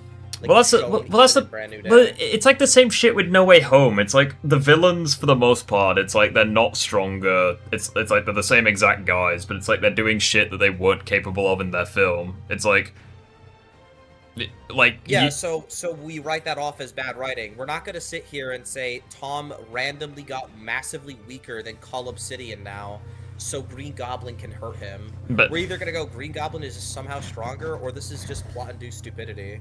Yeah, but it's like you have like, but now you have this where it's like, I don't know. It seems I would be fine with it if like it was like a one-off, or like. Or if they established that, like, literally every single weapon that the Hand had was specifically made for Spider-Man. Like, every single punch, like... not every punch, every, like, strike, like, affected his nerves or something, and just made him weaker as the fight went on. Something like that would have been fine. But it's like... They don't do that. It's just the guns for his webbing. Like, that's it. Well... I would also just say this. Spider-Man would never hold back when it comes to his speed, per se. Like, whenever it comes to dodging, Peter never slows him down unintentionally. The reason that Otto and other villains catch up to him is because they're just as fast as him. Against regular humans with guns or swords, he should be fast enough to dodge all their attacks because they should be in slow motion to him. Well, also, like, there's a level that we do have to accept that in like the universes that Spider-Man usually is in, like peak humans can at least... Like, they're not on his league, but they can at least somewhat perceive him. Because Doc Ock is, like, he's not a superhuman. He can still, like, see Spider-Man coming. And then attack him with his arms, right? I'd also point out... It's just a part of it being fiction. Well, again, like, I'm just responding to Axiom in chat. Like, all that would mean is that Goblin is stronger than Cull Obsidian and Tom is just ass. But it's like... But he wasn't, because he was losing to city block level attacks. Well, that's the point. It's like that could very well be true, but the fact that it kinda might be true is bullshit. Like, that's the point. Which again is the point that we were talking about earlier about how No Way Home's writing is just fucked because like nothing makes sense anymore. If Goblin is that fucking strong, then like.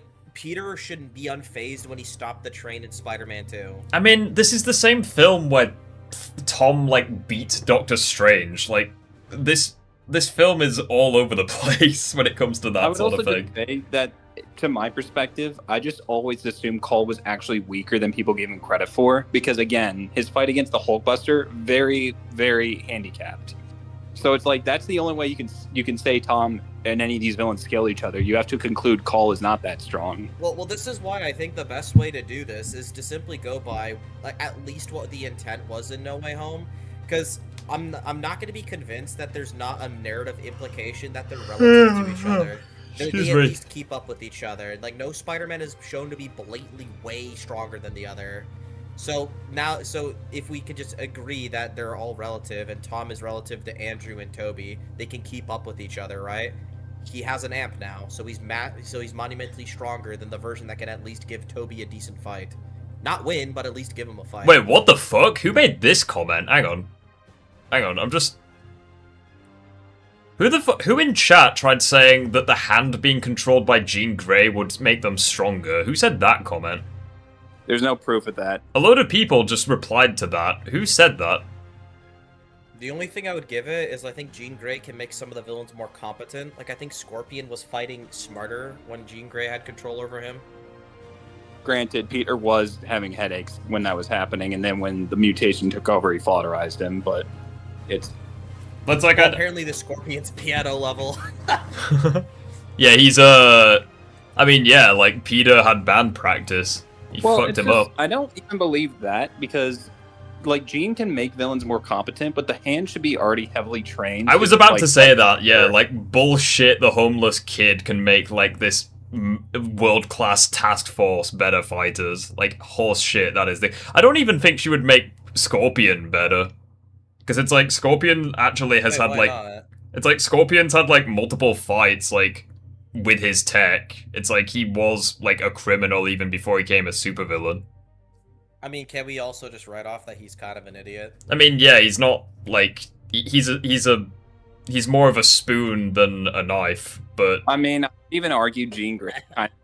She would rather control Scorpion first to find out what VMAX is than get Hulk. first. But then again, I would like to point out that yeah, Jean good Grey point. herself Scorpion is a bit of a spoon in this film, so, you know. Yeah, but okay, that's the thing though. But canonically, she's not.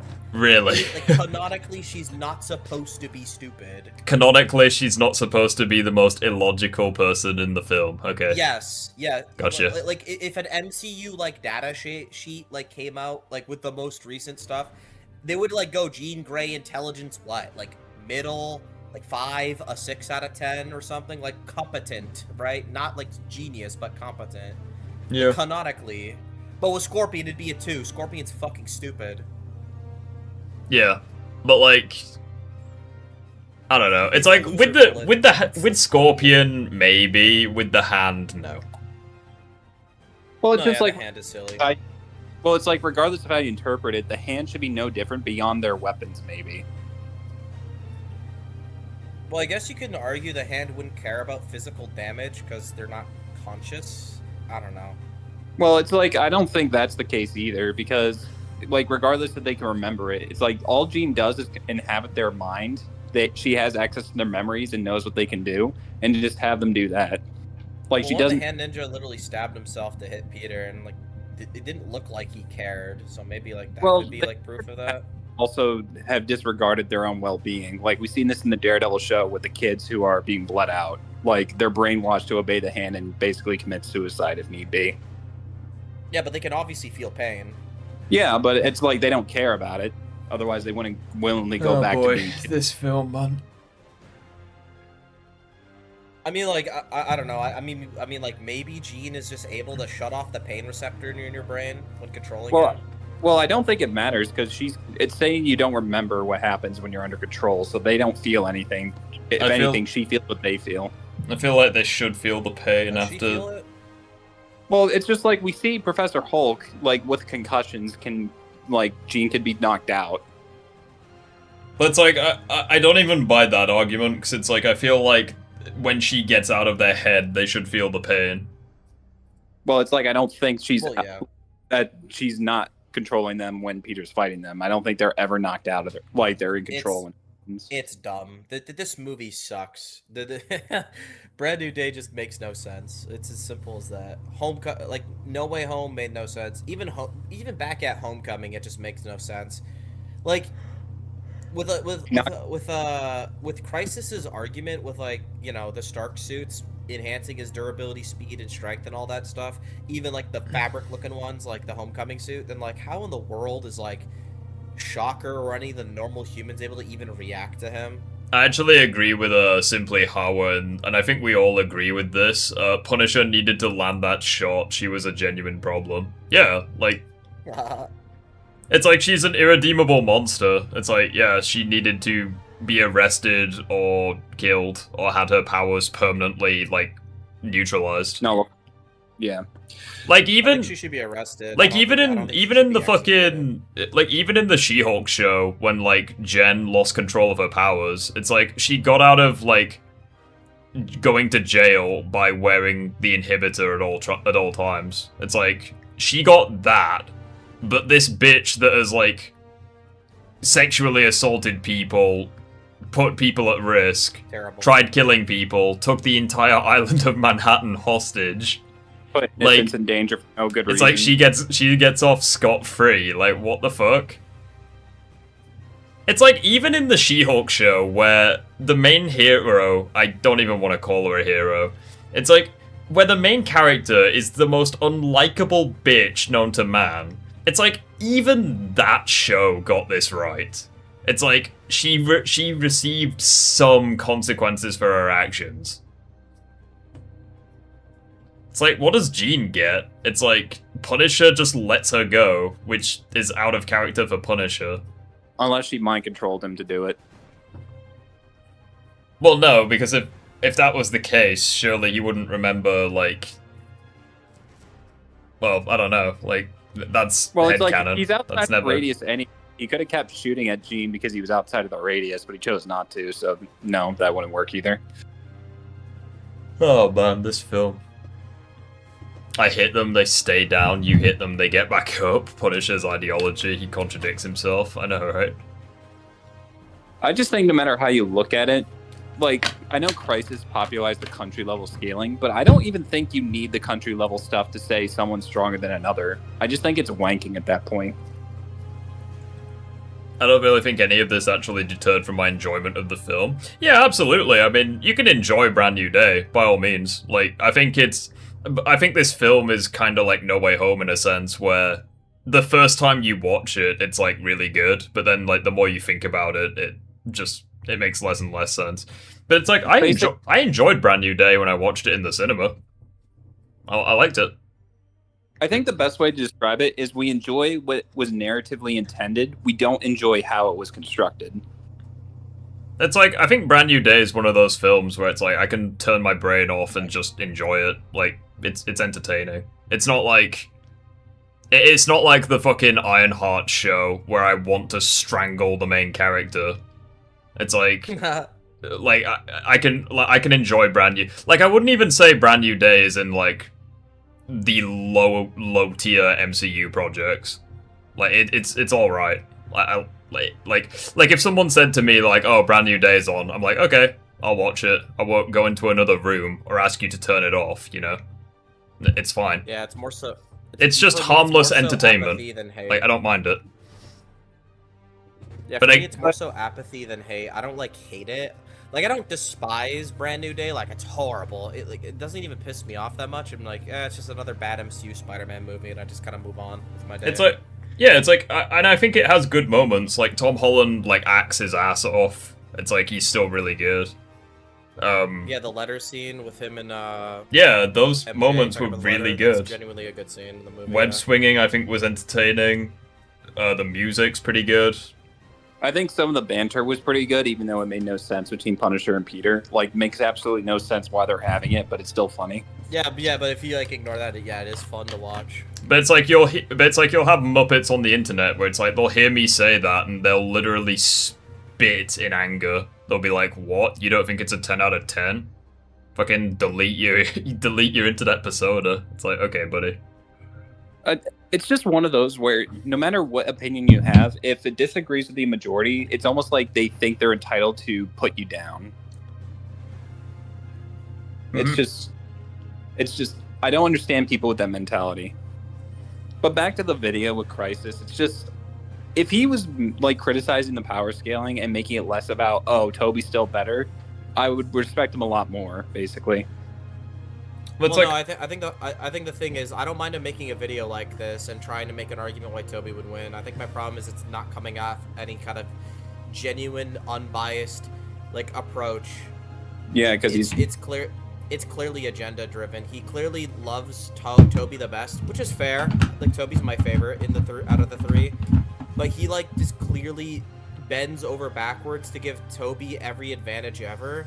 Like, you can tell how unreasonable it is that where he couldn't even at least admit that at least back in No Way Home, like, Tom blatantly would have, like, a variety and abilities advantage. Like, I don't know why he couldn't admit at the very least 500 plus web variations is a distinct advantage that Tobey doesn't have. Like, Tobey can't create 500 different web variants. I think the problem, like, does he even have that in No Way Home? No, he doesn't. He should. I thought he only had it with the Homecoming suit because of the Karen AI. Like Tony would logically put it in the Iron Spider, which he has. Yeah, it would obviously be in the Iron Spider, and I'm assuming it's in the Far From Home suit. Like, he would have access to it even if he doesn't use it. Like, we see it in Far From Home. Even in that new suit, he has taser webs. Yeah, like, in fairness, I'm not like, you know, I don't think anyone in a fight is going to use 500 plus variations of an attack in a fight. Obviously, you're not going to use all, like, the whole extent of it. Also, the fact that you have that variety is an advantage. The fact that you just have more versatility, and like, I don't know why he couldn't at least admit that Tom has the versatility advantage in a fight. Like, he can't give the opponent a singular advantage. But it's like regarding all of his videos, he has a bias for. Well, it's like regarding my opinion on like Tom vs. Tobey, because obviously my original video is like a year or two old. It's like in that video, I think I said like Tobey on average is like physically above Tom. He has like experience, age, competency, shit like that. Tom has like agility, he has web variations, tech, armor, gadgets, all of that shit. It's like, I don't really know how that's like... You can't really contest that. I mean, the Iron Spider alone, it's like, the fuck does Tobey have that contends with that? Well, genuinely, does anyone actually think that Tobey would beat Tom if he was wearing the Iron Spider? Because I think the Iron Spider would be way too powerful. Well, it's just, I would agree with that if it weren't for the fact that Otto can rip the Iron Spider apart and Tobey's confirmed to be stronger than the arms. Also, yeah, but like that's obviously just bad writing, though. Yeah, also, no, but because that exists, that's why it's hard. Like, also, like, I agree with you, but because Otto did that, that's why it's contentious. Also, Asafe, I just want to say real quick, this was living in my head rent-free, I just checked. Yeah, when Tom broke free from, Otto in No Way Home, he didn't use taser webs, he did web the cars up and, like, staggered Otto. Yeah, but it's just, this is another thing I don't agree with Crisis. He basically acts like Tobey, Andrew, or, like, them just being further ahead in their films. Are you still there? Yeah, we're still there. Yeah, but essentially, what I was making the point earlier, Rift, is I disagree with Christ's notion that Tobey and Andrew get so much stronger to the point that they would almost, like, dwarf Tom. Like, that's how he treats it with Tobey, and it makes it sound like that Tobey should be able to solo Goblin, Otto, and Sandman all by himself. Well, the Same way... with Andrew, Lizard, and Electro. Well, it's like, the way I look at it, it's like, regarding, like, base Tom and Tobey, it's like, yeah, at this point in time, because of Brand New Day, I do think that Tobey would no-diff base Tom, because it's like, this film just portrayed him as being so much slower, so much weaker, he no longer has, like, any of the tech or gadgets. It's like, so what advantage does he really have over Tobey at this point, outside of, like, the tech in his mask? His webbing is, like, a little more versatile, I guess. It's like, I just don't think Tom has, like, any... I don't think Tom, like, has any advantages over Tobey, like, in base, at least. And it's like, with the mutation, I even said, like, yeah, I think Tom, with the mutation, he could beat Tobey, but we just don't know how much stronger it makes him. Like, it's really hard to... I just assume that even if Tom is stronger, Tobey can just approach it like he did against Venom. Where he doesn't try to take him on head on as much as just try to break him down where he's weakest. I think something that should be agreed upon is if he had Iron Spider, that should be a win. Just because the Iron Spider would blatantly give him advantages. The fact that he can even stagger like Thanos in that suit is more than enough to like beat the crap out of Tobey. Luke, I'm confused as to what point you're trying to make. Are you responding to us or someone in the chat? Because you said... It's bad writing, but you can't keep using that as an excuse in a power scaling debate anytime you don't want to concede your character being weaker. Are you responding to us or someone in chat? Well, also, I think it's dependent on how you want to do the debate. Because here's the thing about like versus matches and power scaling shit. There's many different kind of rules you can apply to make any character win if you want. If you want to be like based off consistency and good writing, obviously a different character would win versus if you allow anything, no matter how stupid. Well, yeah, it's like, that's why in some of my versus battles, I'm like, yeah, consistently I think, like, this character wins, but if you take them at their absolute limits, the other guy wins. Yeah, like, for example, I think Insomniac versus Tobey, I think Insomniac wins if we're going based off consistent writing that makes the most sense. But if we're just allowing anything and kind of rat scaling it, and, like, just going, Cull Obsidian plus Green Goblin, like, nonsense argumentation, then obviously Tobey's way above Insomniac. Insomniac? But that's obvious. Yeah. Well, if we're going Tobey can, like, fight a Green Goblin easily, who like just by chain scaling is above like a character that can physically overpower Cull Obsidian, who's able to like fight Hulk essentially. Well, yeah, Tobey is destroying Insomniac in a fight. It's not close. Well, it's like even if you rat scale Insomniac, he does have scaling in the verse. Like I think let's not go over Insomniac scaling. Not the time or the place. All I'm just gonna say is, if you use the comic stuff, then he would beat Tobey. Yeah, well, though I think the point I'm making is still clear. It depends on how you do it. So yes, whenever I or anyone else is saying it's bad writing, we're going. Obviously, you can't say that fucking Spider-Man in the MCU Spider-Man is wall level or grenade launcher level when he's displayed blatant superiority to that kind of AP in the past, even without like the Stark tech argument. Like he survived that plane crash, did he not?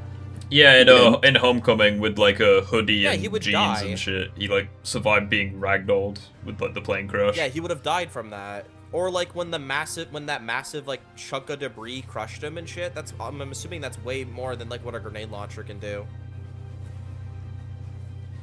Yeah. Oh, and also you can chain scale him in his homemade suit because he's taking hits from the Vulture. Isn't Vulture able to physically harm like Tom when he had the Stark suit on?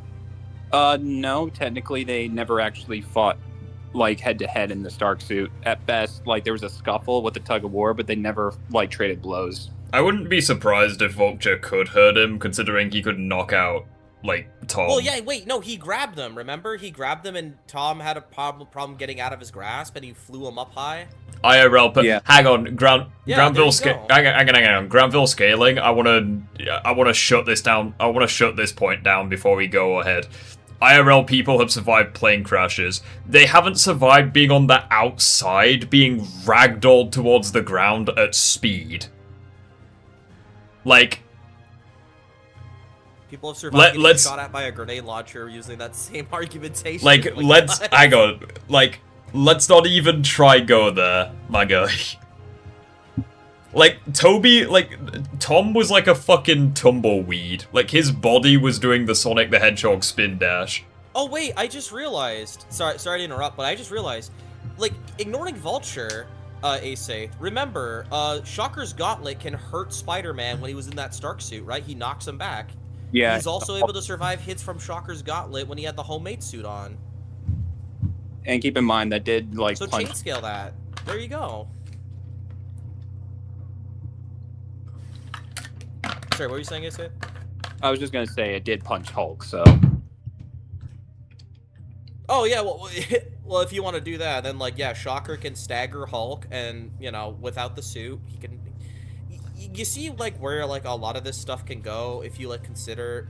This is why you can't go, you can't say bad writing if your favorite character is weaker. Duh. Like, you can't say that, because if we consider everything as counting, you can just bend anything to your agenda, and just make any character as powerful as you want them to be to win the fight. So yeah, Loki can't handle Hulk smacking him a few times, but Shocker's Gauntlet can hurt the Hulk more than Loki ever could. So Shocker scales above Loki, and homemade Spider-Man without the Stark suit at all is able to take hits from Shocker and easily beat him with the webs.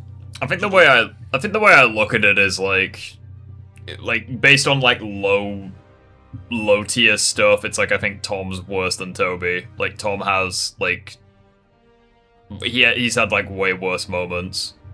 It's like outside of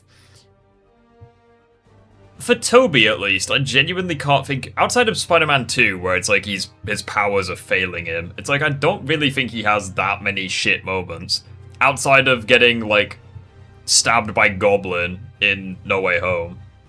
But it's like then when you look at like consistently or like higher stuff, it's like I don't know, it's like based off like No Way Home at least, it's like yeah, you can give it to Tobey. If it's before No Way Home, you could give it to Tom, because like yeah, staggering Thanos, Cull Obsidian, lifting that's the thing with power scaling. You can bend anything into your agenda if you go by it's cope to say bad writing. It's like okay, then you can do what Crisis did here and bend anything to your agenda and count a few things as inconsistent and a few things as not to get the victory you want, which is what he did. Yeah. I was just about to say that when we look at everything overall, I actually think that someone's anti-feats or like their poor performances says more about them than their high showings. Because it doesn't matter how good you are in my mind if you like are lackluster when it comes to the small things. I feel like that's kind of like the Green Lantern core mentality. It's like the core is only as strong as their weakest link. Well, like another thing is like I have always struggled with like even saying Tom is like close to the Hulk with the Cull Obsidian shit back in the day, because it's like, how can you consistently have problems with the Vulture and like get hurt, at least hurt from like Captain America and Falcon, but apparently you can stop hits from a guy who can fight the Hulk? Like, that is dumb to me. And like if you go off of what would be consistent, I don't believe he should be able to do that. Well, I don't Especially even think that later on he's losing to the Green Goblin, and I don't think the Green Goblin should be close to the Hulk's strength level. Well, it's just, I keep bringing this up, but it's just the case that the only way that it makes sense logically is if you conclude Cull isn't that strong, because the chain is as strong as its weakest link. If Cull's not that strong, then the chain scaling doesn't apply. Here's the thing, I don't accept that, because Cull like almost beats Iron Man twice, and he's clearly able to fight. I was gonna say, I don't even see where you're getting this argument that Cull Obsidian's weak. Like, he's really fucking strong. I didn't weak. I just said that he's not as strong as people think he is. I don't think he's like Hulk at his angriest strong. That's like, or Hulk best strong. It's like looking at stuff that he did. It's like he folded like he went blow for blow with like the Mark 50 and the Mark 85. It's like he fucked over War Machine with one hit from his axe. It's like he survived like Black Panther's strongest attack. He survived hits from worthy Captain America. It's like he's pretty fucking powerful. Also, if you want to use What If, like, wasn't he like fighting literally Thanos at one point?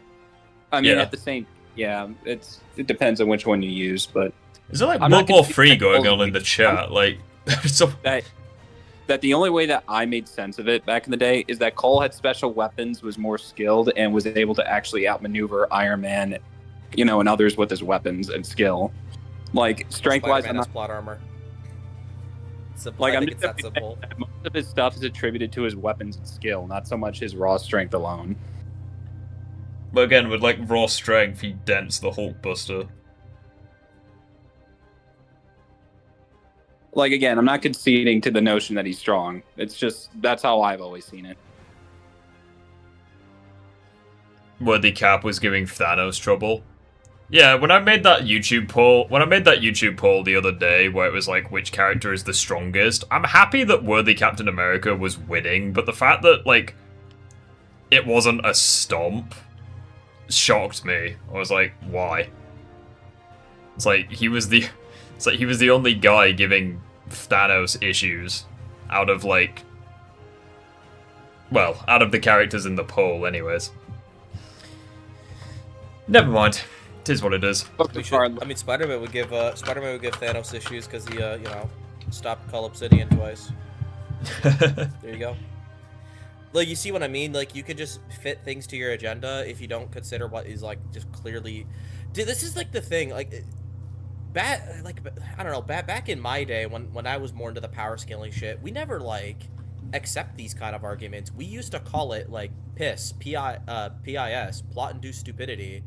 Like, that's how we, like, ignore these arguments. Like, no one would ever go back in my, like back in the times when I was doing this stuff, no one would ever go and simply say, like, guys, Spider-Man scales to, like, Hulk Thanos because he stopped Cull Obsidian's punch. No, most people would have just went, that's plot-induced stupidity, so that the Iron Man wouldn't die in the story. I think the biggest issue... Most people understood this back in the day. I think the big issue... Plot-induced stupidity. I think the big issue with the MCU... Well, not just the MCU, but, like, some films as overhaul...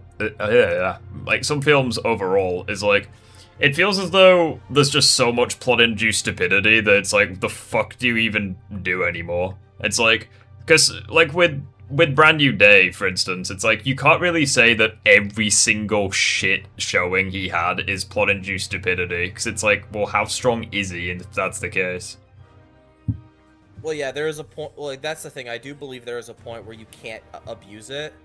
Like, for example, if someone goes, Batman can't dodge bullets, and then every time you show examples, they go plot-induced stupidity, it's like, how many times do I have to show you him constantly doing it, and it being acknowledged in lore he can do it, until we acknowledge he can do it. Well, that's kind of how I feel. Obviously, like that's an issue. You can't just say that's plot-induced stupidity when it's clearly consistent. But that's kind of how I feel about No Way Home. It's like basically all of the villains, like well, not just the villains. It's like basically all the characters are like moved. You know, it's like they fight Tom Spider-Man. You know, they do decently well against him. It's like, if it was like one example, I'd say that's an outlier. But the fact that they can kind of all do it, it's like, that just is the canon now, I guess. Even if it didn't make sense before.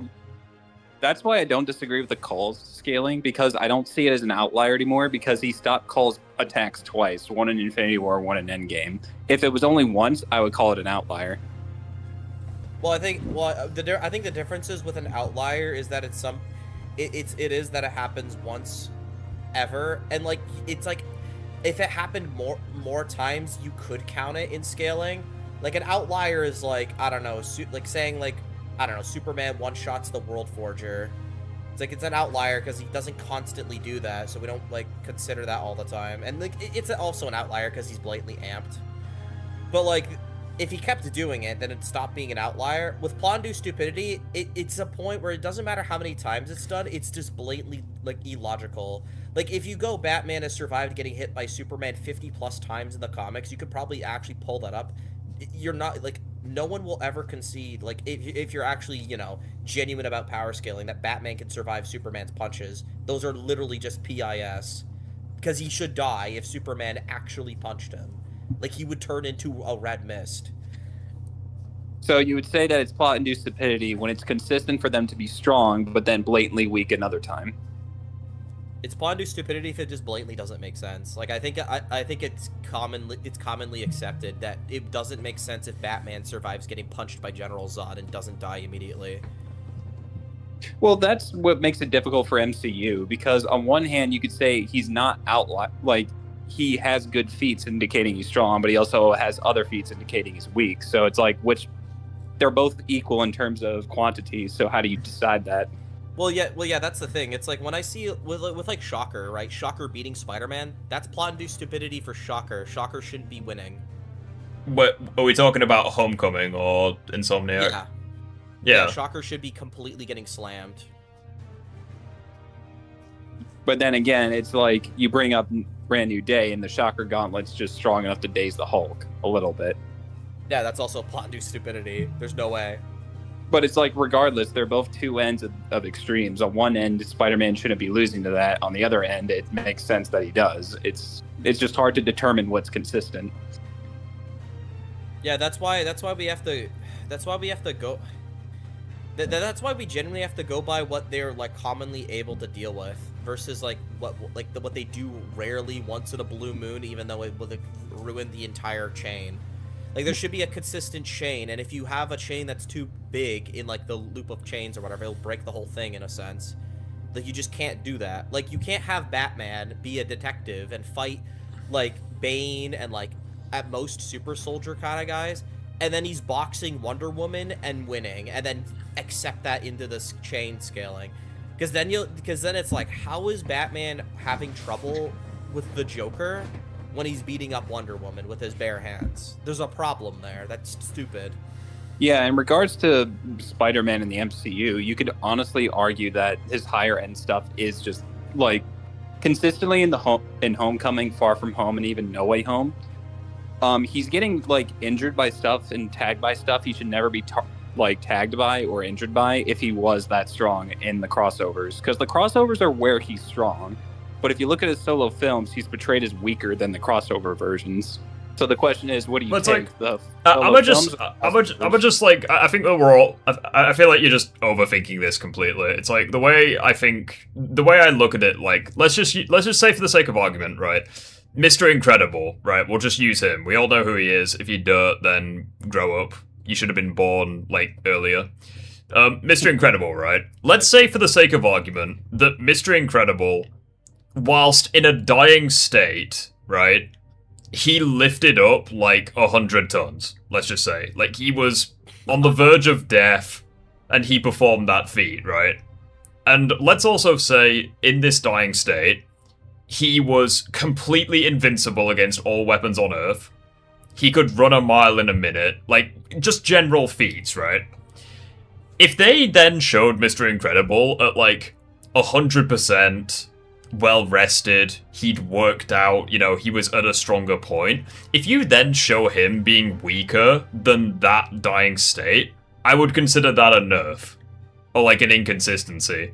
It's like, you establish him being, like, objectively in a better state, and he has worse feats. It's like, why is that? It's like, because you can't even say that, like, I don't even consider it, like, stupid with the plot, because it's like, the plot justifies him being supposedly stronger, but the other stuff contradicts that. At that point, I'd consider it a nerf. It's like with, like, Tom Spidey, like, fucking, he can survive, like, I'm trying to think of examples. It's like, he can survive, like, a plane crash, and stuff like that. Meanwhile, like, in Far From Home, for instance, he bangs his head on a church bell, and it actually fucks him up. Like, he basically stubs his toe, and, like, he's actually screwed because of that. Like, that's an example I'd give. It's like, and then, like, looking at, like, Far From, Brand New Day, it's like, with broken bones, he dodged light speed attacks. His bones are no longer broken, and he's getting hit by, like, RPGs and bullets and shit. It's like, yeah, that's a nerf.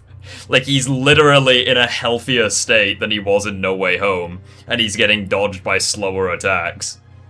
It's like, what? I think the thing is, like, it works the other way around, because I feel like a thing in Brand New Day is, I agree he's nerfed, but he's also, like, he's also way too strong. Like, he should die when he's getting hit by the Hulk. Like, he should be mush on the ground. Realistically, yeah, but it's like, it's like you could argue that Hulk was fodder anyways. So it's like nothing just makes sense in this film. So here's another question. Would you say it's more honest to be consistent with power scaling, or would you say wanking them is just you, like, someone just grasping at straws for someone to win? Should we always be consistent? You can do, I feel like you can do whichever one you want. Yeah. You feel free. In the end of the day, I think power scaling is a form of subjectivity, because you can easily interpret fights almost infinitely. Like, obviously there's some obvious ones, like Batman doesn't beat Superman if they're just in a random encounter. No one would argue against that if they have a functioning brain, right? But, like, when it comes to these closer ones, like, it is all just up to the beholder at that point. Who cares? But my problem is, you should at least play the game fairly, and that's my problem with Crisis. He just doesn't do that. He's not being fair with his own standard. Well, it's like, I agree. The problem, I think, at that point is it comes across as, like, a back and forth, where it's like, you go into a fight, and you have, like, two different versions of Spider-Man, and you do, like, consistent showings, and then some guy is like, oh yeah, well, at the peak of his power, this version of Spider-Man, like, beat Venom. And then you're like, oh, well, if that's the case, my version of Spider-Man one-shot Carnage. It's like, it becomes a back and forth at that point, and it just loses, like... Well, yeah, for me personally, if I'm debating who would win in a fight with someone, I try to go with what is consistent and what makes the most logical sense based off the showings in lore and, like, in the stories and, like, stuff like that, right? If someone, like, stupidly brings up some bullshit, I'll just do it back to them to shut it down. Like, for example, I remember, like, debating this guy on Green Goblin versus Captain America in the comics, right? And I point out, like, obviously Green Goblin's way stronger, faster, he's way smarter, he's a super genius, better weapons and tech, and multiple different ways to kill Captain America. He scales directly to a bloodlusted Spider-Man and even won in a fight against him, right? So then eventually this fucking guy tried to go, oh yeah, well, Captain America's beaten more powerful characters like Namor. And it's like, oh, wonderful. Okay, Spider-Man defeated Fire-Lord, who's a rival to Silver Surfer, and Green Goblin's beaten Spider-Man. So, yeah, he's now an inheritor tier right now. There's also a comic where Spider-Man beat Silver Surfer infected by Carnage, so it was a bloodlusted Silver Surfer intending to kill, and Spider-Man beat him. So yeah, now Green Goblin can fucking shit on Silver Surfer. Yeah, it's... I'll just do that. Like that's my thing. If you do that to me, I'll do it back, because I do think you're being an asshole if you do that shit in a versus match, because you're being dishonest, because you know in your heart of hearts that if they actually fought, that would never go down that way. I think that is fair, because at the end of the day, it's like if you're with someone honest, then you would come to a consensus. But if it's just dick measuring at that point. It's like that's why I feel like the most interesting debate that me and Asafe has ever had was base Insomniac Spider-Man versus Kraven from Spider-Man 2. Like, I think that to this day, that's probably the best like topic we've ever tackled, because there's no like, oh yeah, well, base Peter one-shot Venom or anything like that. It's like they are like kinda in the same ballpark, and it's like you have to analyze the game itself to come to a conclusion. Yeah, it's inverse, so you can't do that. Yeah, it's but it's like same universe. But it's like even in like inverse, for instance, like it's base Peter. It's not like he's using like anti-Venom where it's blatantly one-sided. It's like at the very least it's competitive. And you can make an argument for either one. I'm of that mindset that I agree with Rip's points that Kraven can beat Peter, but I'm also just saying that there's enough evidence in lore to suggest that if Peter knew what he was dealing with and took the fight like as best as he could possibly defeat Kraven. I'm not saying it would be anything lower than high diff, but it's still possible. But yeah, just it's why most people I've met that are more experienced with power scaling prefer inverse, because with inverse you can't rat it out as easily. Like, for example, I think a good example is Sonic versus Shadow. If you ever debate that, no one can go Sonic beat Superman, so he one-shot Shadow, because then I can go, okay, well, and then in another story Shadow is able to hurt Sonic, so clearly they're still relative because it's inverse. They've actually fought. Yeah. Or they fought things that the other has fought. Because you can make direct comparisons and there's nothing to really wank them because everything is linked together. Yeah, you just can't. It's like if you go Obi-Wan versus Anakin, it's like eventually it's like, oh well, Anakin will literally like flick him because yada yada yada, and you go, okay, well they fought and he didn't do that. Goodbye. Also, I'm just gonna I'm just gonna keep quiet on that other debate, on that other topic, because I love comics Captain America. Him taking an L to Goblin, I don't know, but I see what you mean though. I just think that is an honest way of looking at it. Inverse, you can definitely scale it more honestly, but the second it becomes an outverse debate, or like, people from different verses, it's really more about the meta and the cosmology, and at that point, it's either a losing battle if they're completely different, but if they're like different adaptations of the same character, then it's a bit more contentious, like, because you're trying to figure out who's actually stronger within their verse. It's easier to be more disingenuous about it. Yeah. As long as we agree that Ben Grimm solos, there'll be no issues. The Thing is a thing. I'm gonna be completely honest. If there is any Thing haters in the chat, like, what are you doing? Well, I think the Thing versus the Hulk is such a funny one too, because like no one is really gonna unironically try and say the Thing would beat the Hulk, because you can't get away lying, because the Hulk has just blatantly beaten him. So it's just Yeah. And seeing how there's no escape. Isis video made us go this way. But yeah, we reached the end of the video, and I don't want to stay up until 2 AM again like I did yesterday, so I think we're going to wrap things up real quick. The Thing is that guy, I agree. I mean, the Thing does have his moments where it's like the Thing is a really good example, just like final comment. It's like, you can argue that Thing solos like everyone in Marvel because he did it like one time, but it's like, that's one time, It's like, there was another time where he beat, I forget who it was. He beat, like, a guy in a boxing match. It was, like, a really cosmic entity. His name escapes me, but, like, this was the same guy who, like, beat Hawk and Thor, and he beat, like, everyone. And it's like, Thing, like, won against him by technicality. So it's like, oh, well, Thing now beats Hulk and Thor. It's like, no, not consistently. But yeah, respect the Thing. My man is goated. But yeah, that's the end from today at least. Tomorrow may or may not be streaming some stuff. I don't know. I was gonna do the Jean Grey analysis video, but whether or not I get round to it, well, I definitely might not finish it tomorrow, but we'll do some more stuff like that. So yes, with that being said, thank you everyone for being here. Have a great rest of your evening. This stream got completely derailed halfway through. We went from talking about Tom versus Tobey to Green Goblin versus Captain America. Not sure how we managed that, but Green Goblin wins. That's why Cap wins obviously. But yeah, that's why you subscribe to the channel, because we talk about random shit that has nothing to do with the title of the stream. Have a good rest of your day, guys, and goodbye. Have a good